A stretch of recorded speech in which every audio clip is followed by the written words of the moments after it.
This is a Dragon Blazer production, and I am the little boogeyman.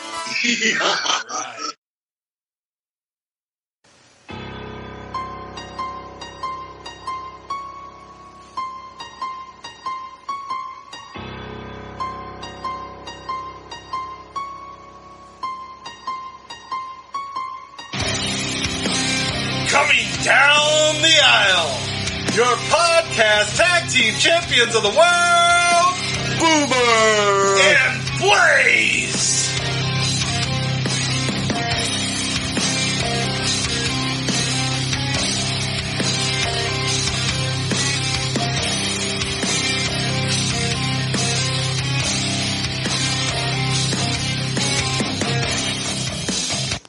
Finally, Boomer and Blaze have come back to the podcast world. Hello, everyone. This is the Boomer and Blaze show. I am Boomer. And I'm Blaze. And man, I'm excited. I missed this, right? It's been a little hiatus, and we apologize because life happens. Yeah, because your son of a bitch ass had to move. Yeah. Yes. I gotta move, and I gotta do important life stuff. Blah, blah, blah. I got a new job. I gotta get paid. Whatever. You son of a bitch. You take the good with the bad. There was a hiatus, but on the plus side, I'm in the studio this week. So that's a bonus. I had to come back for the first time and probably the last time in a while. But well, it might be the last time in a minute. Yeah, we mentioned that we're going to have to start doing this remotely. But I had to come to town. In fairness, I'm kind of excited about it because you'll get to see our faces. Oh no! Never mind. I'm not excited about that.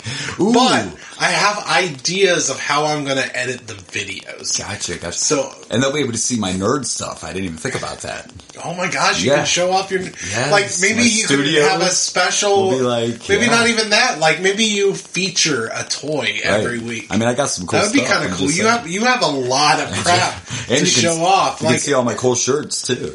Yeah. You can show off your memorabilia, your belts, your belts. You can show off your China Playboy, your Playboy China. Hey, still sealed. I'm just saying. Still sealed. Yeah, I got some random things too. Boomer's like, I didn't want to see her naked. I haven't sealed. I haven't sealed. It's worth more money. I'm a nerd. It's like the Ark of the Covenant from. It's like Lord of the Rings. My precious. It's got some dangerous power if it's ever opened. It's very evil. No, I also have. You remember when PSP had the movies? Like what were they? UMDs, right? Is that what they were called? UMDs for the PlayStation Portable or whatever? It's like PlayStation Vita. Right? Yeah, whatever it was. One of them played the discs. Yeah, whichever one. But so I have two of those unopened, and one is the Self-Destruction of the Ultimate Warrior. Oh my! The other one is the Chris Benoit story. Moving on. Am I allowed to say that on here? Of course I can. It's our podcast. I just said Benoit. I did. So. You just ruined everything. It's almost like you did a murder-suicide on this podcast. Now that's going to get us canceled. I just said his name this time. I'm sorry. Cut that. Man, I wasn't going to go there. But anyway, yeah, so I got a little bit of everything. I'm a bit of a nerd. But yeah, it feels good to be in the studio. We're going to have to dig in our brains to go over wrestling here in a minute. But what's new, man? I haven't seen you. The studio looks good. It's been a while. Well, by the way, we were recording before noon. Now, we've talked before about we don't do this. This is not normal. Like this is normally coffee here. I brought some Crappuccino in for it. Like we normally record at night, so this is like the sun's coming in. I feel like I'm going to burn like I'm a vampire. But anyway. Yeah. Speaking of the cock, not that we were, but we use Peacock, of course, to watch all our shows. And speaking of Peacock, have you seen Cocaine Bear? It's on Peacock. I have not. Listen. I have not because it showed up after my kids went home. And my son specifically wants to see Cocaine and that's Bear. Fine because dude, it's over the top. It's funny. There's nothing. Back. I did see parts. Right. I did see quite a bit of it, but I couldn't hear it. I was at my dad's house and everybody's talking and watching. It's a fun movie. It is. It's and there's nothing. So I got to see some pretty brutal scenes. There's brutal deaths. You'll recognize a lot of people in it, and it's and it's over the top. Like there's a scene where this kid climbed up in a tree, right, to get away from the bear, and here comes the park ranger, and he climbs up the tree, And the kid said something about, I'm up here because bears can't climb trees, and the park ranger's like, yes, they can. Then why are you up here? Yeah, why are you up here then?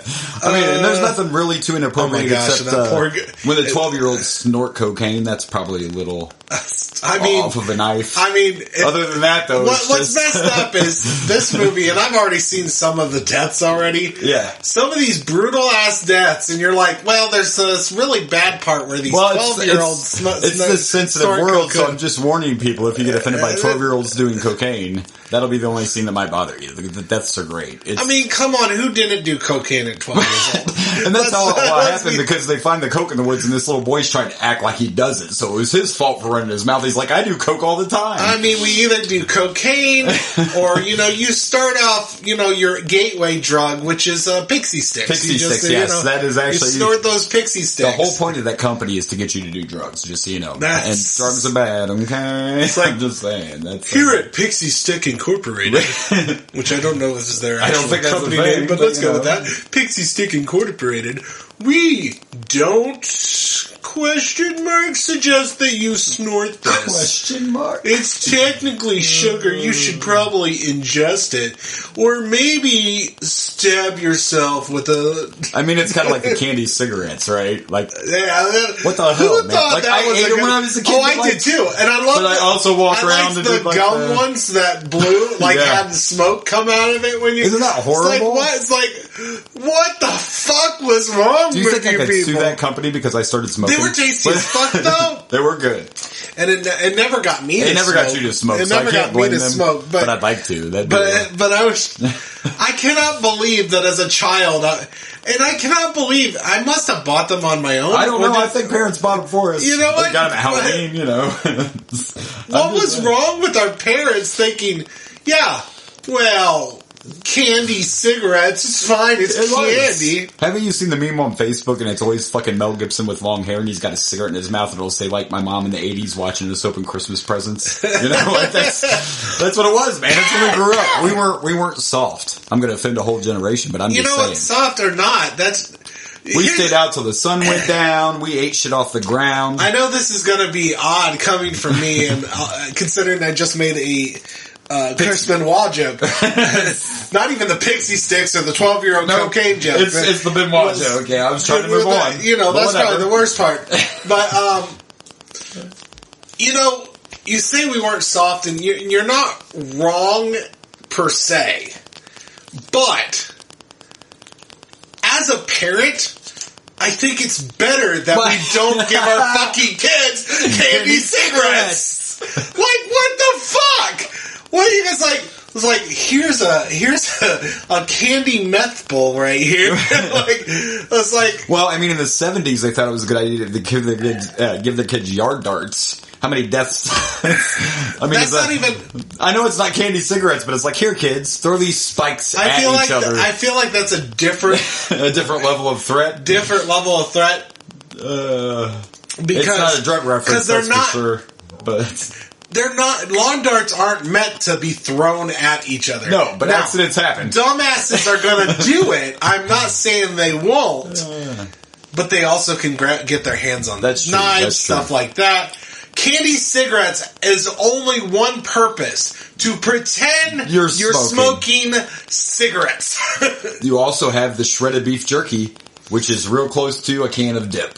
Have you ever seen the shredded beef jerky? Oh, yes. Even comes in the can, just like Skull or whatever. So we're going to get you to smoke or dip, one or the other. They were trying to get you early. Yeah. Oh, my gosh. Where your brain's still... Yeah, I think this is a better thing. Like, we were lucky because the Turtles made us eat pizza. We talked about... It's the same thing. It's subliminal messaging. It's all the same thing. So do you want your kids to eat pizza? Or do you want your kids to smoke cigarettes? That's not subliminal messaging. They literally put candy cigarette on the title. Right. There's nothing subliminal about that. They're molding us as consumers is what I meant to say. It's not subliminal. It's a gateway. Not necessarily the parents, but these companies are marketing to you when you're little. Now, in fairness, back in the 60s, they had advertisements for kids for cigarettes. Well, yeah, and now you can't advertise cigarettes at all. Yeah, now they... Not on TV, and of course I think beers could be worse than cigarettes, but we just glorify that. No one's ever gotten a wreck because they were smoking a cigarette and driving. I'm just No, but the cancer's a thing. The cancer's a thing. I am, but cancer's kind of a thing. Cancer's a thing. Oh, that's good stuff. This is how beer normally which beer also can cause long-term effects as well. As well, yeah. Kidney problems. That's true. What we should be promoting, because it's probably the healthiest out of all of them, is the pizza. Smoke weed. To be honest, out of all of them, yeah, that's the healthiest. Smoke weed. Smoke weed. If you're gonna, we're not telling you to do that, but we're telling you if you're going to have a vice. I'm just saying. Smoke the weed. One of these can solve problems. The other one solves no problems other than forgetting life sucks. Yes, exactly. So let's just... Weed's cool, okay? No. Oh, that's good stuff. Hey, I'm going to, real quick, can I be mad at TikTok real quick? I got a TikTok bitch. Oh, okay. I didn't get kicked off or nothing, right? But I'm trying to hype everybody up, and I'm making this video for when we come back, and in my head, the perfect song is Without Me. Eminem, right? Yeah. Guess who's back again? TikTok don't have it. They don't have. They have all these Eminem songs, and they didn't have that song. Feels so different without me. Yes, I just want to be Guess Who's Back, but instead it ended up being Slim Shady because that's all I could, So it was Slim Shady. Who is the real Slim Shady? I don't know. Did we ever find out? Did we ever find out who the real Slim Shady? I don't know if he stood up. I don't either. He might still be sitting in the corner somewhere. Where's the assistant? Did you fire him? I haven't been here for 2 weeks. Did you not need him anymore? But anyways, all I'm saying is that, soft or not, it is a better world that we're trying to create here. It is. We didn't think a lot. Soft or what? We didn't think a lot back then, No. And I'm not saying... I understand that, these trials, tribulations make you tougher. Yeah. But... they can also kill you. Trying to suggest that your children should eat candy cigarettes for funsies. I don't think is a better world. Makes in my opinion. For you and for me. No, not really. That's not really encouraging. The more you know. Oh, forgive my co-host. He has a little bit of a cold. I'm going to just do some of this. He's getting his weed out. No, I'm joking. It's a joke, people. Calm down. I don't think weed is going to stop me from talking. Okay, well, they make lozenges, don't they? They might. I think they make everything now. You can get weed. They might. They got gummies and shit. All right, so I'm going to go with the old school cough drop. Cough drop, good old fashioned. Is it a Ricola? It is not. It's Halls. Oh, shit. Actually, it's not even Halls. It's an off-brand. It's the store free gels. Free gels, folks, from the dollar store. This episode is not brought to you by that, but we are brought to you by Hush Money and the Marty Jannetty School of Jobbers. In case you forgot. Haven't seen no damn Hush Money. Yeah, I know. I wish I could see some Hush Money. Hush money. So I guess you get caught in the hush money. I want some hush money. I didn't do anything to deserve it, but I just like to have it. All right, so let's talk some wrestling. That's what we do. Right? We deserve some hush money. We just say we survived. You should see where we survived. You want us to stop talking about candy cigarettes, big Marlboro, or big tobacco? Big tobacco. We need some hush money. We need some hush money. I will edit this shit right now. It'll be gone. Oh, that's good stuff. Cut that. Before we have to, pick our brain to remember WrestleMania and all that, I'm gonna bring up a little bit of AEW. I haven't done that a lot lately, but we're gonna bring it up. First of all, this is kind of a Ring of Honor thing, but they had their last Ring of Honor pay-per-view and they redid all the belts. They got all brand new Ring of Honor championships.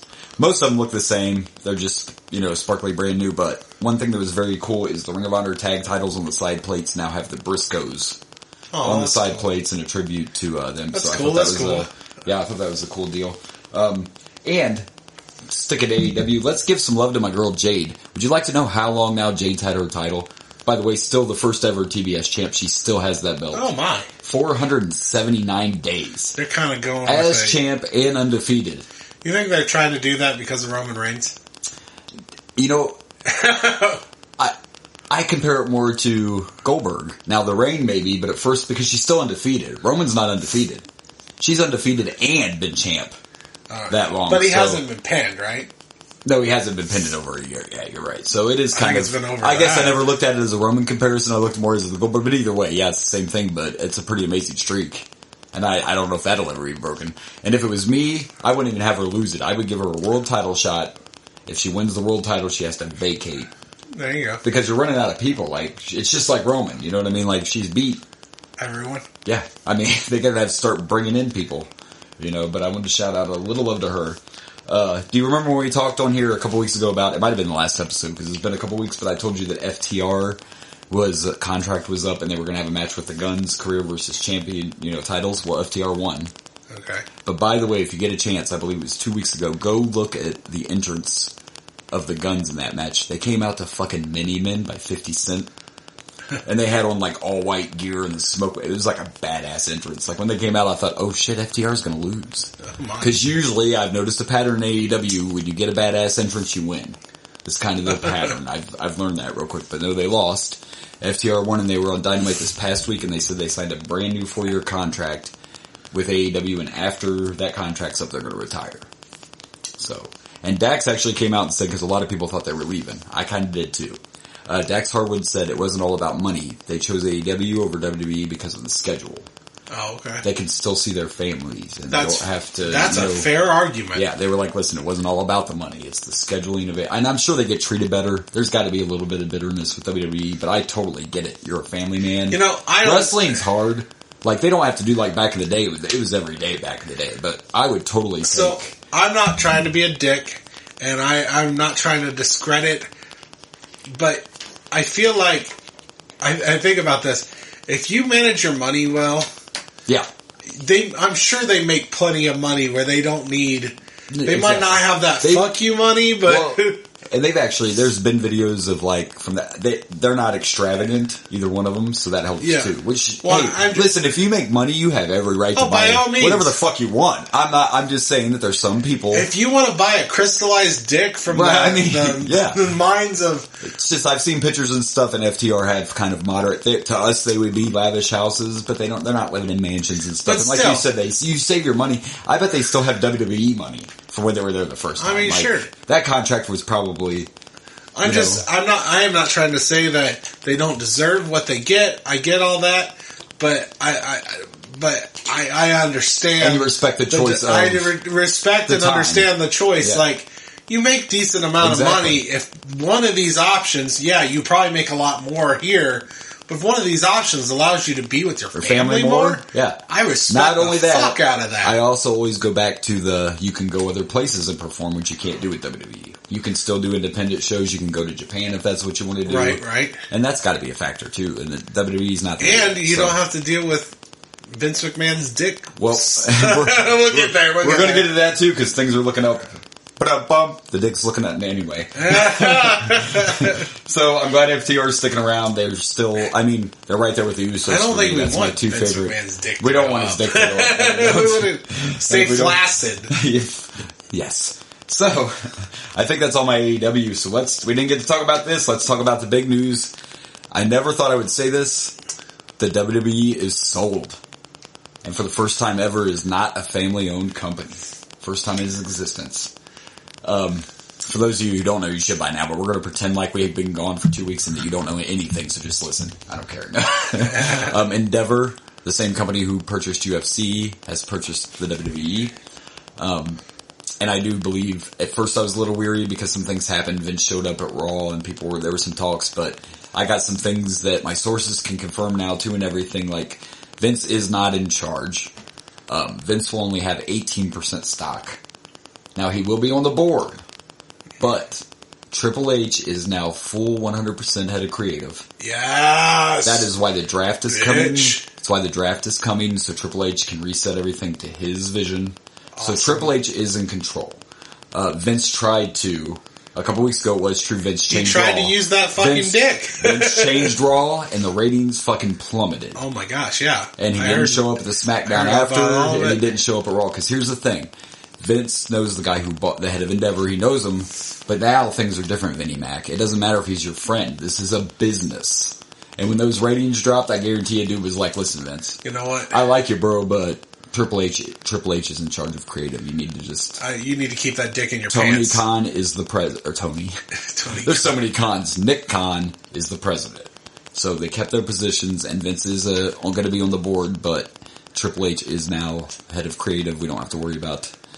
Thank God. Now, I'm not saying it can't happen again. Don't say I'm sitting here going Vince isn't going to butt in again, but it looks like it's not going to happen because now he has someone to answer to. That's what's different. Doesn't matter if it's your buddy, you have someone to answer to now. Endeavor's not gonna he's not gonna be like they let Dana White run UFC, but I've seen a few stories where Endeavor stepped in and said, nope.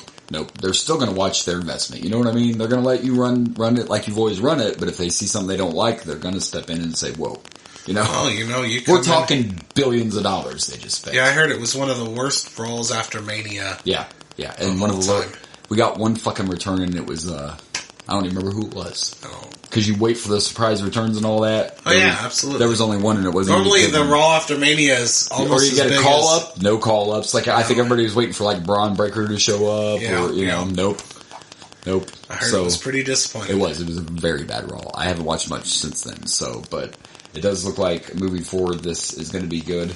And it's just kind of crazy. I thought Vince would die before. Now he's not totally out, that's true, but he still could be. The lawsuits haven't went away. And I have a feeling if that gets too ugly, Endeavor might be you know what? Yeah, you know what? There's too much heat. Because they do have the power to completely get rid of Vince. Like, they can't take a stock. That's part of the agreement. But they, as far as any kind of creative, me and you could have 18% stock. They're not going to listen to what we say. You know what I mean? So they could put Vince completely out of the picture. Mm-hmm. The thing is, this guy, this I had to verify, and it was true. The Rock did try to purchase WWE.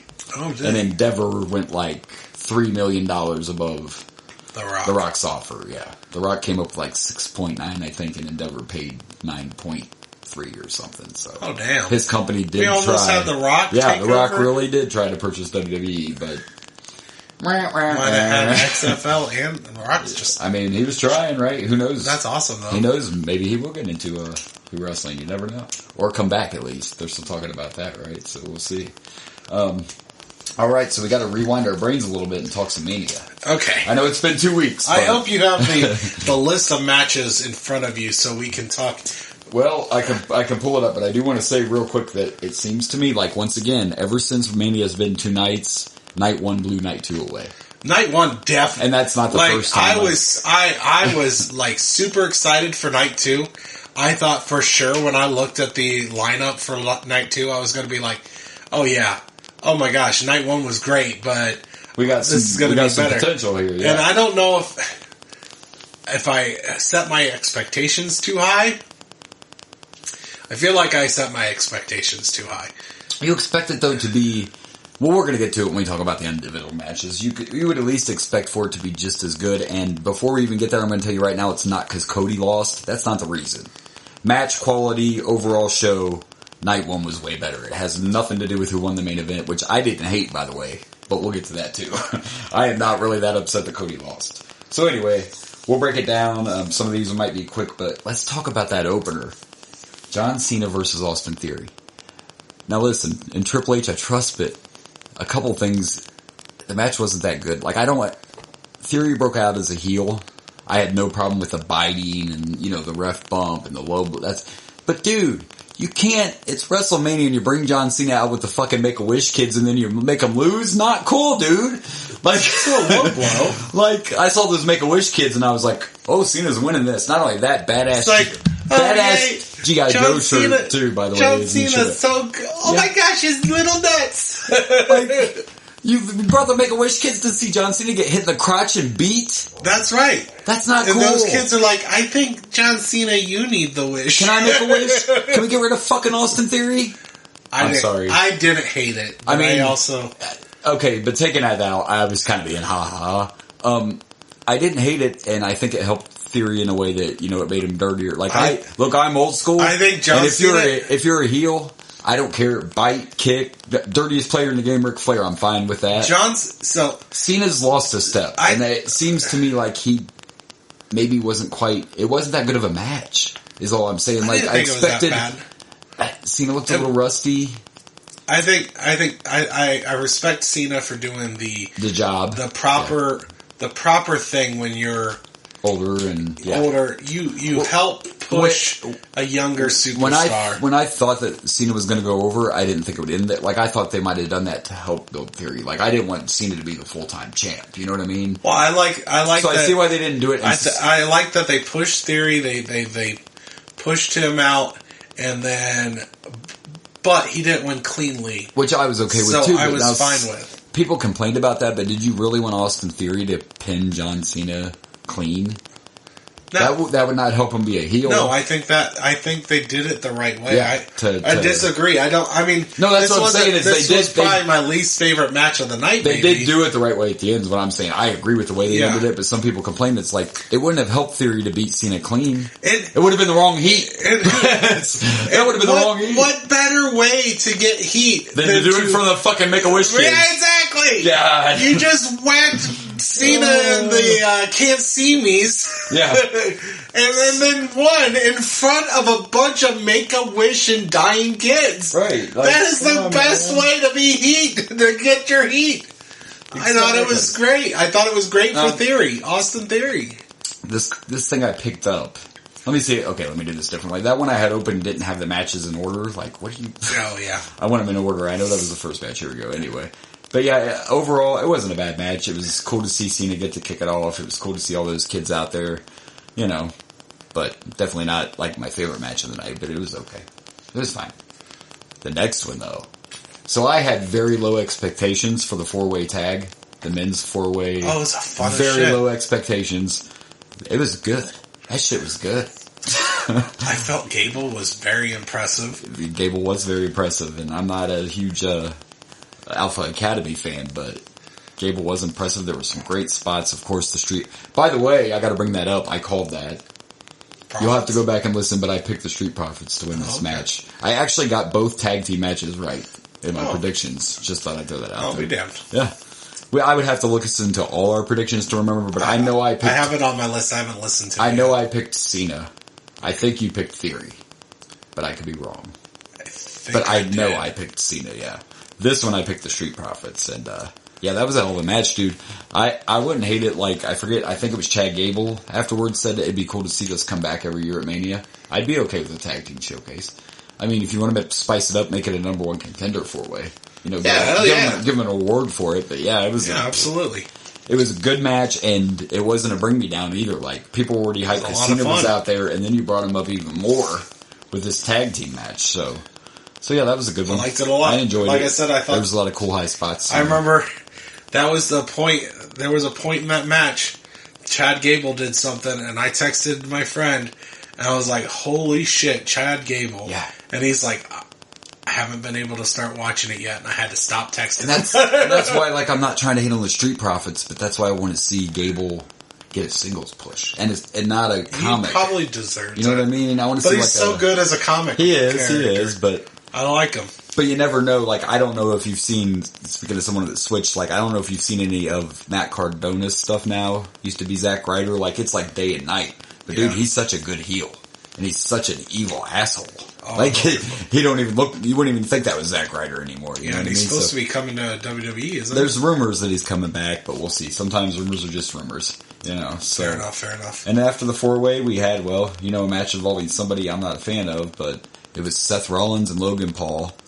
Don't compare that shitty-ass zipline Logan Paul did to Shawn Michaels. It was nothing like Shawn's. Just because he did a zipline entrance so I know doesn't mean it was Shawn Michaels. I know we don't necessarily like Logan Paul. But I love him saying, look what I got for my birthday.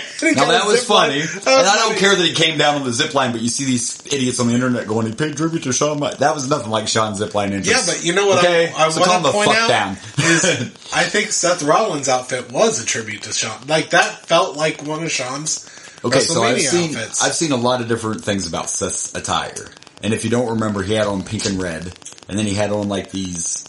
There were some straps or something when he took that fluffy jacket off. But when he came out, and he still had that jacket on, you can't tell me that was Sam Smith's outfit. Let's go back to Unholy. Oh, yeah. I think that was a nod to Sam Smith. It was the same colors. The strap thing. Now, so they said Jeff Jarrett. Look on the internet again, and people are saying that was a tribute to Jeff Jarrett. I guess I can see Jeff Jarrett too. But I think the color scheme. I think there was a Shawn Michaels, and he had the silver outfit that looked similar to that at a WrestleMania. Well, his outfit wasn't silver though. His outfit was pink. I know. But you're talking about Shawn. I'm saying Shawn had one that was similar, but it was like silver. I haven't read nothing to confirm it, but yeah. But I think there was also a tribute to Unholy in there because that looked awful close to what Sam Smith wore on Not the Grammys, the other one he did. But anyway, yeah. Nobody. Someone said Jeff Jarrett too as a tribute, but whatever. I'm glad Seth freaking Rollins won. The trans woman came out from under his jacket this time. That would have been cool though, right? Speaking of, we've missed so much. We're right in the middle of Mania. We got it. Oh my god! Oh my gosh! People are super fucking pissed off. And here's the crazy thing. I thought, and it's conservatives, let's be honest. Conservatives got really pissed off about this whole Dylan Mulvaney thing with Bud Light. Yeah. You've seen this, right? Yes. I got my opinion. Okay, so first off, I thought that they made a special edition Bud Light that had her face on it. Nope. No! I just found out last night. Really? Yeah. They're super pissed off because they just sent her one fucking can. Yeah. And she made a video about it. Yeah. That's what they are pissed off about. And by the one way, fucking can that you don't have to buy. Yeah. And Bud Light does this for all Instagrammers and TikTokers who get a bunch of views. Influencers. Yes. Influencers. Her making that video probably boosted sales. Yeah. Like, it's all about sales. Yeah. It's all about sales, and people are like, "Well, I'm sick and tired of people forcing their their stuff on us." She forcing shit on you. No. You didn't have to watch the damn video. If you never watched the video, it's a non-issue for you. Yeah. You found the video to be pissed at the video. And you had to look it up to even see it. You had to look it up to see it. I never heard of the person before. I just saw it for the first time last night. I never even heard of this person. Yeah, I mean either. I found out that my daughter likes her. Yeah. My daughter watches her on TikTok. One of the biggest things that made me mad is listen, Kid Rock. Kid Rock, who hasn't been relevant for fucking 30 years. Kid Rock, who plays high school gymnasiums instead of arenas now. You're gonna go out there with your shotgun and say you're mad at Bud Light, and then 2 hours later there's pictures of you partying with drag queens all over the fucking internet. Well, yeah! Kid Rock just did this to get fucking attention. Because First of all, he knows you who don't his even base drink. are. You don't even drink fucking Bud Light. He sang a song called Cowboy, and that's who he's gonna go Jesus. for. People that think they're cowboys. He did it to get attention because he really isn't relevant anymore. The last time I saw a Kid Rock concert video online, he was playing a fucking concert hall that held like 50 people. You weren't that relevant back then either. You just were the right place, right time. Shut the fuck up, Kid Rock. You barely had a good song with Ball with a Ball. Yeah, and the only thing in your career you did good was you were in Joe Dirt.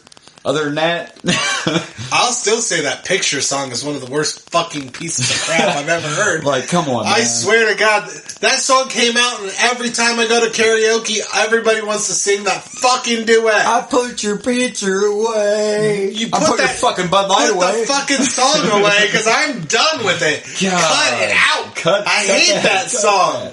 Yeah, it's just ridiculous. And I like Sheryl Crow just fine. Yeah, Sheryl Crow's good, but yeah, Kid Rock, come on. Come on. And I guess I didn't have a huge issue with Kid Rock before that song. Because I did enjoy, like, his first album, Ball with a Ball, Cowboy. I was dumb and liked it. Literally the only Kid Rock song I ever liked was Only God Knows Why. And that's his slow one. That's alright. That's the only one I ever liked. I enjoyed Ball with a Ball when it came out, but I was a teenager. I was a kid when it came out. Yeah. So, Ball with a Ball, Cowboy. You know, you didn't know any better, son. But you know, I grew up and was like, "Oh, that's fine." Yeah, but I never really. It's ridiculous to me. I essentially stopped liking Kid Rock after Picture. I really can't, and I'll admit it. It's not so much that I hate the song; it's that everybody wants to sing it at karaoke, and I didn't like the song to begin with. It was like it was just a song that like I heard once, was like, it's a song. It's fine. Yeah. Whatever. Then it got overexposed. And then every single drunk couple decides to sing in it. Or they want me to sing it with them. And I'm like, this is a stupid song. Why do you want to sing this? Yeah, exactly. So, let's but see. But we've gotten it drives me nuts because I didn't even realize. I thought they were selling, I literally thought Bud Light was selling beer with her face on it. I thought that's what they were mad about. And don't get me wrong, I think it's you getting pissed off about that anyways. Right. Is dumb to begin with. But this wasn't even that. It was one pictured beer can that they sent directly to her for her to make a video for herself. Right, exactly. And you're pissed off for what fucking reason? Just to get attention. How does this affect your life in any way, shape, or form? Yeah, exactly. And we've gotten some great TikToks out of it because now there's guys going on there, like I saw one the other day. Gosh. Guy's drinking a Bud Light and he said, I'm not going to quit this. I'm drinking Bud Light forever. And then the thing switches and he's in a fucking dress. I saw this great commercial where it's like, they're great. I saw this great TikTok where they were doing this thing. It's like, yep, I drink Bud Light now, so, we're progressive. We're liberal now. Yeah. And I didn't realize that. And then he's like, and I know what my mom says. She says, son, you're not an activist for drinking Bud Light. You're an alcoholic. But we don't listen. And then he's like, and then at the end, he puts 2 Bud Lights in his groin area and is like, look at my big Bud Light dick. See? Or my woman dick because we're liberal. So we're getting some good comedy. We're getting some good. We always get good comedy with conservatives being pissed off. Yes, but exactly. So I just couldn't believe it. I thought for sure that's what they. I thought stupid. When they said, a lot of people at first thought they were releasing them, and no. I keep hearing people say it's like, oh, they're pushing their agenda on us. How is not selling the beer with this? Like I said, they do it for every. Both Paul brothers got special Bud Light cans for them. Are you going to be mad at Logan and Jake because they got Bud Light? Yes! Oh, no, you're not, because they don't want to put a fucking dress on. I don't care what you do. That's the world now. You have a freedom to do what you want. Fucking argument. Yeah, it's just stupid. The most fucking annoying argument is you hear these people say, well, we're mad because they're groomers. They're pedophiles. Why? How? Yeah. You're just making up shit to make it, to justify your hate. To hate. To justify your hate. Yep, exactly. You're going to call all these people pedophiles because... Not because you have evidence. Because if you just say, I don't like trans people, that just is you saying you hate someone because you don't agree with their lifestyle. You have to throw on this label, oh, well, they're grooming kids. They're pedophiles. Yeah. Because it's the only way that you can justify saying that you hate stupid them. Shit. Yes, You're assholes. And I'm sorry if we lose, I'm sorry, Boomer, if we lose listeners because I am angry right now. No, we're not going to lose this. I think our listeners would be on our side. That's what I think. I mean...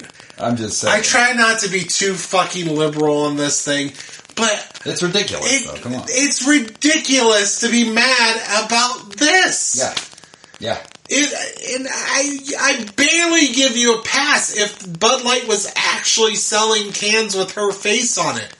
But it was one fucking can sent to her. For that person, yeah. So, yes. If you don't search it out, you've never seen it. Exactly. But some jackass on Fox News or Kid fucking Rock told you to be pissed, and so now you're mad. Yeah. That's stupid. Okay, ran over. We can continue WrestleMania. It's alright. I'm glad I forgot about that, and we needed to bring it up. We tried to stay current. I mean, I didn't we brought forget up the trans situation with Sam Smith, and I was just like, boom. No, don't get me wrong. I don't fully understand the whole trans stuff. But it doesn't matter. We don't judge. But it doesn't affect me or my life. Nope. If you want me to call you a woman, it don't bother me whatsoever. Yeah. If somebody says, hey, I'd like you to call me dude all the time. Then whatever. Does that affect... Are you going to get super fucking pissed like, I don't want to fucking call you that? But... that could lead to a whole nother. They would try to argue that too to justify it. They would. Oh, absolutely. But so before it doesn't affect your life. No, if it's not affecting your life, shut the fuck up. Exactly. So we were on Seth Rollins and Logan Paul.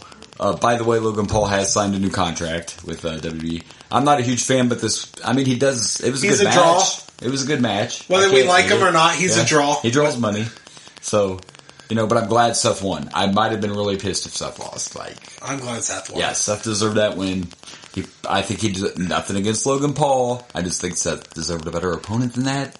But that's I didn't mind it. I just want to remind everybody that the one person the Tribal Chief actually did not defeat on this long run was Seth. And he never got a rematch. Seth might be the right person. He never got a rematch. Roman did not pin him. That match ended, I don't remember if it was a DQ or a count out.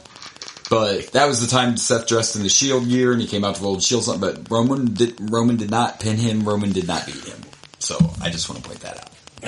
All right. After that was the women's 6-man tag. It kind of disappointed me. It was okay. Damage Control against Trish and Becky and Lita. It was fine. It wasn't the greatest. It wasn't the best, but I didn't have a problem with it. No, I didn't hate it. It was probably one of the weaker matches. I expected it to be a little better, and it was okay. It was one of the weaker matches on night one. The Legends did win, by the way, which I remember you did pick the Legends. I picked Damage Control in that match. Yeah. So the next match, we were both wrong. Rey Mysterio versus Dominic. 2 things to point out about this. I mean, parts of Dominic's entrance was badass, but did you really have to start off with him in jail? Like we all know he's not in jail. I fucking loved it. But it was cool. I fucking loved it. It was sweet. The mask that Dominic wore was a replica of Rey's mask from Halloween Havoc, 1996 when he fought Eddie Guerrero. I also was told that Rey actually gifted him that mask, which is a tradition in Mexican culture. Yes. And, of course, Rey's mask and all attire was crafted after Muda. That's the first time Rey's kind of wore a mask that covered up his old head. But that was first thing I want to say about this match is nothing about the match. The entrances were badass, yeah. Were amazing. Dude, I loved the lowrider. At first I didn't realize it was I was confused because I thought it was Rey Mysterio. I don't know why. I saw the mask and I was like, oh, what? Why is Rey coming out? Way different. And then he comes out and takes it off. Yeah. I was like, oh, fucking brilliant. The Latino heat too. And then Rey, that was my next part. Yeah. Rey coming out with Snoop Dogg and the lowrider. Good stuff. The entrances, this might have been my favorite entrances of the show, of all of WrestleMania. I loved. Yeah, they were both cool. To me, it made Dominic a star. Oh, yeah. I thought Dominic was fantastic. He was. That kid stays a heel, he could be going. Yeah. I think he could be good. I actually just read the other day that before they decided to turn him heel, they were about to send his ass to NXT. Because he wasn't really, getting over. So they were going to send him I love him as a heel. But as soon as this heel thing started... This entrance was fantastic. They were both badass entrances. It was a great match. Dad got over. Yeah, he threw water at his sister, By the way, I heard that wasn't intentional. The sister did not know. That was not a word. He took advantage. Yes. The best sibling thing ever is I am playing a heel. I am on stage. I'm going on fucking WrestleMania. Baby. I get to throw water on my sister. Fuck you. Yeah, that was great. That's great sibling rivalry. Speaking of stages, this was one of the best stages of a Mania in a couple of years. I loved it. I loved the whole it was all number one. I'd be scared as shit being on the top of that thing. I don't like heights. But the fact that it wasn't much. all just an LED screen, it looked like a theater. It was very, very, very cool. It was cool. I liked the stage for WrestleMania. And SoFi was the perfect place. This felt big, like it should. It did. Not just match wise, but it felt even bigger than the Dallas Stadium to me. Feel wise, it just felt like a huge. It was cool. I got that Silverdome feel, like WrestleMania 3. I liked it a lot. And like I said, this one took the cake for it. I love the entrances. It wasn't extravagant entrances. It was the way they did it, though. But it fit the characters. Dominic was badass, and Rey doing the tribute to Eddie and the tribute to Muda. By the way, it just happened to be timing. Rey's been working on that Muda attire for a couple of years. He had no idea that Muda would be retiring. Oh, wow. It took a while to make that mask and everything, so he's been working on this attire for a while. But even before he knew Muda, he was going to be in the Hall of Fame. So I do hope that if... and I think the perfect way to turn him face again and maybe get the fans behind him is if somebody else, pretty much retires Rey. I think they should beat Rey to the point of where he has to retire because he's been beat down so bad. Yeah. And then that's when something snaps into Dom, and he decides to take over the mantle and starts wearing that mask that he wore mockingly, but as a tribute to his father. I think that would be a way to get him over. Ray is saying that he would like to end his career doing Ray versus Dominic, hair versus mask, because it's a lucha tradition. So he may put his mask on the line for his last match. And then he loses But it sounds like he still wants Dominic to be the one to retire. But they could do your angle without him actually retiring right away. I mean, if you think about it, he could get beat down, but I don't know. That's true. I know Ray would. But then they have to bring Dom back to being a heel. Ray did say he would like to do the... Unless they do kind of like a storyline where... The double turn. Where Ray wants to have his last match and does want his son to beat... begs his son to beat him and take off his mask so he can finally... Like, they could do something with him being a face, but... I think that works better if Dom is a heel. But that was one of my, again, part of the reason Night 1 was so strong, because another excellent match. But I just think that would be a perfect way for Dom to be a face, and I think he should go with the mask option, or like some kind of mask option, maybe even a half mask. And he wouldn't even have to wear it in the ring, he could just wear it as an entrance. As an entrance to... Yeah. Because at this point, he really don't need to go full mask all the time because we've all seen him. But for him to have some kind of gear to pay tribute to his father. Yeah, but cool. If he did like kind of taking over the mantle thing, it would be kind of cool if he kept the mask. True. I don't know. I like the idea of Dom with a mask if he's a face, but takes it off, keeps it off when he's a heel. Yeah. I mean, I do too. We'll see if it ever happens. So I was actually shocked that he started wrestling at all. Of course, he didn't grow up in Mexico, because in my mind I was like, well, it's Ray's son, he's going to be in a mask right away. But he grew up over here. He grew up with a mix of the lucha and this wrestling tradition, and not just strictly... And he didn't know whether his dad was Eddie Guerrero or Mysterio for a long time. I still think it's Eddie. I still think it's Eddie. I don't know. Yeah, well, Eddie likes to light some steel, so cheating was part of that. The next match was the second longest match of the night, and one of my favorites, man. Fucking Charlotte and Rhea, baby. Woo! Was an amazing match. I was texting my brother constantly through this match. And number one, my brother was upset that the tag team match was the main event. And it should have been, but whatever. He felt like Rhea should have been the main event. I disagree just because of storyline. We argued. The same, yeah. me and Rage argued a bit about this, but I think normally I would agree with him because me too. Normally, he has the opinion that both Rumble winners should be the main events of both nights. He thinks that what? No, I've never thought about that concept, but that's a good. He thinks that the women's Rumble winner should be the main event of one night, and the men's should be the main event of the other night. That's a fair argument. I'm not saying story wise, I like that, but Sammy deserved this. Yeah, Sammy deserved this. I mean, is Sammy ever going to be this hot again? Is he going to be this hot next WrestleMania? Exactly. He deserved with this amazing story. Yeah. So I disagreed with him. Me too. In this case. Although I wouldn't have been mad if they did the Rhea main event, but he just feels like Rhea deserved. Because she was the Rumble winner. I think if they would have tried it, it would have been hard for Rhea and Charlotte to follow the tag match because of the emotion invested. It all goes back to the story. Argument. You know what I mean? The story. Because that story was... But that Rhea the match was great. That fucking match was amazing. They stole the show. Best females ever, and congrats to Rhea. Charlotte was even crying. It wasn't because she was hurt. She was happy for Rhea. Yeah.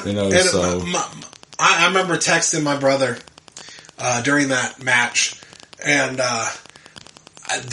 Rhea did was it Riptide is her name of her finisher? Yeah. She did the Riptide, and Charlotte kicked out. I'm like, dude, I'm not sure Rhea's winning this. Yeah. I thought it was one of those, normally you think Rumble winner normally wins their match and wins the title. I'm like, I'm not sure. How is she going to win this? Like, she just kicked out. Yeah. And I got emotionally invested with the match. The match was so good. That match was so good that I was like, I recognize that. I know this is scripted. Don't tell me it's scripted. I know that it's scripted. I know that it's... Or for you angry people, I don't know why you're listening to this fucking podcast. If you're the type of person like, this shit is fake. I don't know why you're listening to it, but one random person listening to this that wants to yell at me, this shit is fake. I know it's fake. I know it's scripted. But when you tell a story in that ring... It's the point of it, yeah. You tell that story in the ring, And you get invested. That's what wrestling's about. Yeah, it's story. When you get so invested, you're like, oh my God, I can't believe it. I thought she was going to win. I thought for sure she was going to win. She just kicked out. Yeah. You get emotionally invested. I got emotionally invested with this match. Yep. This match was fantastic. Yes, it was. It was. And while maybe the tag team main event was better story-wise, match-wise, this was the match of the both nights. To me, this was the match, pure match, without any story, without any storyline outside of this match. The story they told in the ring, this was it. Oh yeah, I agree for sure. For sure. The main event was probably better just because the emotion it comes with the story that all built that up. We're not even to count Pat McAfee versus The Miz. That was just that was cool, though. Yeah, the tag team title main event, though, all the emotion invested, good win for Sammy and Kevin. I hope that they get to keep the titles. I meant to bring this up. This is a good spot just to stick it because we're rambling a lot today. But King of the Ring has been changed. The Saudi event will not be King of the Ring now. It's going to be Night of Champions. So the only concern there is, would Sammy go over there as the tag team champion? Ooh. Now, I always thought that this was Sammy's choice, but I read some stuff today that said Sammy's not allowed there because of his, they don't like him. Because of his background or his whatever. So you know a little more I knew about that's it than why me. I thought it was Sammy's choice. That's why I thought Sammy didn't go, is because he knows that they hate him. And that's basically that's what it is. It's something to do with him being Syrian or whatever. I don't want to offend anybody, but I'm saying so. Yeah, I'm not super familiar with because at first I was like, this makes sense to me because I wouldn't want to have Queen of the Ring there. No offense, because all the women just they can't be themselves really, and I don't mean that because they have to cover their body. I mean that because they can't wear their gear. They can't be their character. They have to get all new gear just to go there. Plain, so I can understand not having Queen and King of the Ring. Doesn't say if we're going to get those later on. It just says that it will now be Night of the Champions. Which I'm happy about. I haven't watched the Saudi event yet. Right. And I'm looking forward to a King of the Ring. Right. So we'll see what happens there. So that was night one. I think we're both in agreement then that really the match of the night was Charlotte and Rhea. The main event, though, was... To me, the main event... The feeling of that main event... Charlotte-Rhea was the best match of both nights, I could agree with that. I could agree with that, yeah. Because night two definitely wasn't as good. Especially because night two kicked off with Omos and Brock. Yeah, well... Which was what it was. It was a squash match, but I guess they tried to make Omos look tough. It was not my favorite Brock Lesnar match. It's whatever. It didn't make Omos look like nothing to me, but... It didn't really do shit. No. I think he needs to disappear for a while, repackage a little bit, tweak his wrestling skills, and... Either that or just stick with being like an enforcer. Yeah. Like, you're big enough... He's not that good in the ring yet, He's not, but he's a presence, so I'm not saying... He has a presence. I don't necessarily They didn't do the diesel roll long enough, just be an enforcer for a while longer, and then... Like when he was with AJ, it was different because he didn't have to do anything but be a monster. Yeah, and then when you like when they beat the New Day. And when they did tag team matches, that's what I'm saying. Like when they beat the New Day, Omos AJ did all the work, and then Omos just came in and powerhoused everybody. It's sometimes like the great philosopher Rock said, know your role. Yes. And your role is not a dominant singles wrestler right now. He's not. And it's not Brock's fault. It may never be that. Yeah. But you are a presence, you're fucking huge. Yeah. You definitely have a place. So is Giant Gonzalez. I'm just saying. Giant Gonzalez, the thing I don't even remember if he was bad in the ring. I just remember that fucking horrible outfit. Khali was why the fuck did you need to do that? Khali was fine until they tried to make him a baby face and then did all. But when he was when he was just a straight monster and holy fuck, look at this guy, it worked. He didn't have to do a lot. They tried to. Which I guess it did work for his audience. Like they were trying to make him a face because they had such a huge India. Yeah. It was for the same reason Jinder got his title run when he did. Just trying to. Even though Jinder Mahal's Canadian, but whatever. But Jinder actually, I liked that run. A lot of people didn't. I thought Jinder actually is decent in the ring. He's good in the ring, and I thought he had a good look. I thought he was a good heel champ, but a lot of people just hated it, just to hate on Jinder, I guess. But. No, I didn't. I thought it worked. I thought him beating Randy Orton was a huge shock. Like, I thought that whole thing was... Jinder never bothered me too much, because But Great Khali just wasn't a good wrestler. No, he wasn't. They needed him to just be that big monster. He was, once again, like matches. you said, a presence. He was a good presence. He was huge. He was fucking huge. Even made, like, Batista look small, you know. And I know why they made him a face, which I actually heard that in his country, they, like, throw in cheers instead of boos when he was a heel. Like, they would edit the video to make it out like he was like WWE does. Yeah. They would feed in things to make it seem like he was the good guy in his matches, even though he was the heel. The second match of night 2 was the women's 4-way tag. It was okay. It wasn't as good as the men's, and that's not because it was men or women. It was just not as good as the men's. It wasn't. It was fine. But after that, to me, was the match of night 2. Now, Cody and Roman had a great story, but to me, the triple threat for the Intercontinental title match was the match best of the part night. of the night 2. Night 2, best match of the night. Oh my gosh, sure. yeah, absolutely. Gunther's a beast. Gunther's a star. He's real close to beating the Honky Tonk Man's reign as the longest Intercontinental Champion, and I think he will.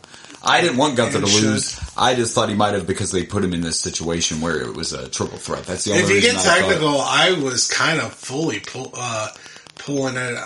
I was hoping for Sheamus to win. And I thought Sheamus was going to win too, and it was only because it was a triple threat. Because I'm like, why else would they put him in it? But they just were trying to get everybody on. And if I heard correctly, Sheamus has never won the Intercontinental. No, that's one title he's never had. So it would have been cool for him to win the Intercontinental for the first time. And going back to Cena, he looked good. That's another reason I thought they might have let Cena win at Mania, because it would have he would have had as many U.S. title reigns as Flair. So that's why there was another thought in my head that they might, but that's another thing. But same thing, yeah, Sheamus has never had it. I think Sheamus will be the guy to take it from him eventually. When he gets a rematch. I could be wrong. But I think maybe SummerSlam. You know, maybe after he beats the streak. Yeah. By the way, Night of Champions will be Roman Reigns' 1,000th day. When we get to that pay-per-view, that'll be his 1,000th day. So, Roman may lose the belt at SummerSlam. Could be a possibility. You know. Yeah. Anyway, but yeah, to me that was the match of the night. Great fucking hard-hitting, man. There were photos of Sheamus and Drew after the match with legit... They were on the stairs like. I also feel like Sheamus really shined in the match. Yeah, Sheamus did, dude. Sheamus. Everybody shined. I think everybody. Sheamus was one of those guys. He's always been good, and he proved it because they pushed him way too hard when he first came in, but he survived that and he kept going because he was barely on the main roster when he beat John Cena for the title, and a lot of people were like, you know, I've liked Sheamus. I've always liked. Sheamus. I did have a point where I hated Sheamus. And that's only because I was huge Daniel Bryan fan when he was in his height of popularity. And then they had Sheamus beat him in like 17 seconds for the title, and I thought that was bull fucking shit. I can appreciate that. It was definitely... So I did have a bit... That really did sour me a bit on Sheamus, but I like Sheamus. And then, of course, after that, it was the women. What about Bianca winning? Pulling the win up over Asuka. Yeah. Kind of shocking, right? I thought Asuka was going to... I'm not mad. I just thought Asuka was going to win. Poor Asuka. Don't get me wrong, I like Bianca Belair, so I was shocked. It shocked me. And here's an interesting... I thought Asuka was winning for sure. Plot to this match. Bianca Belair is now undefeated at WrestleMania. Nowhere near The Undertaker.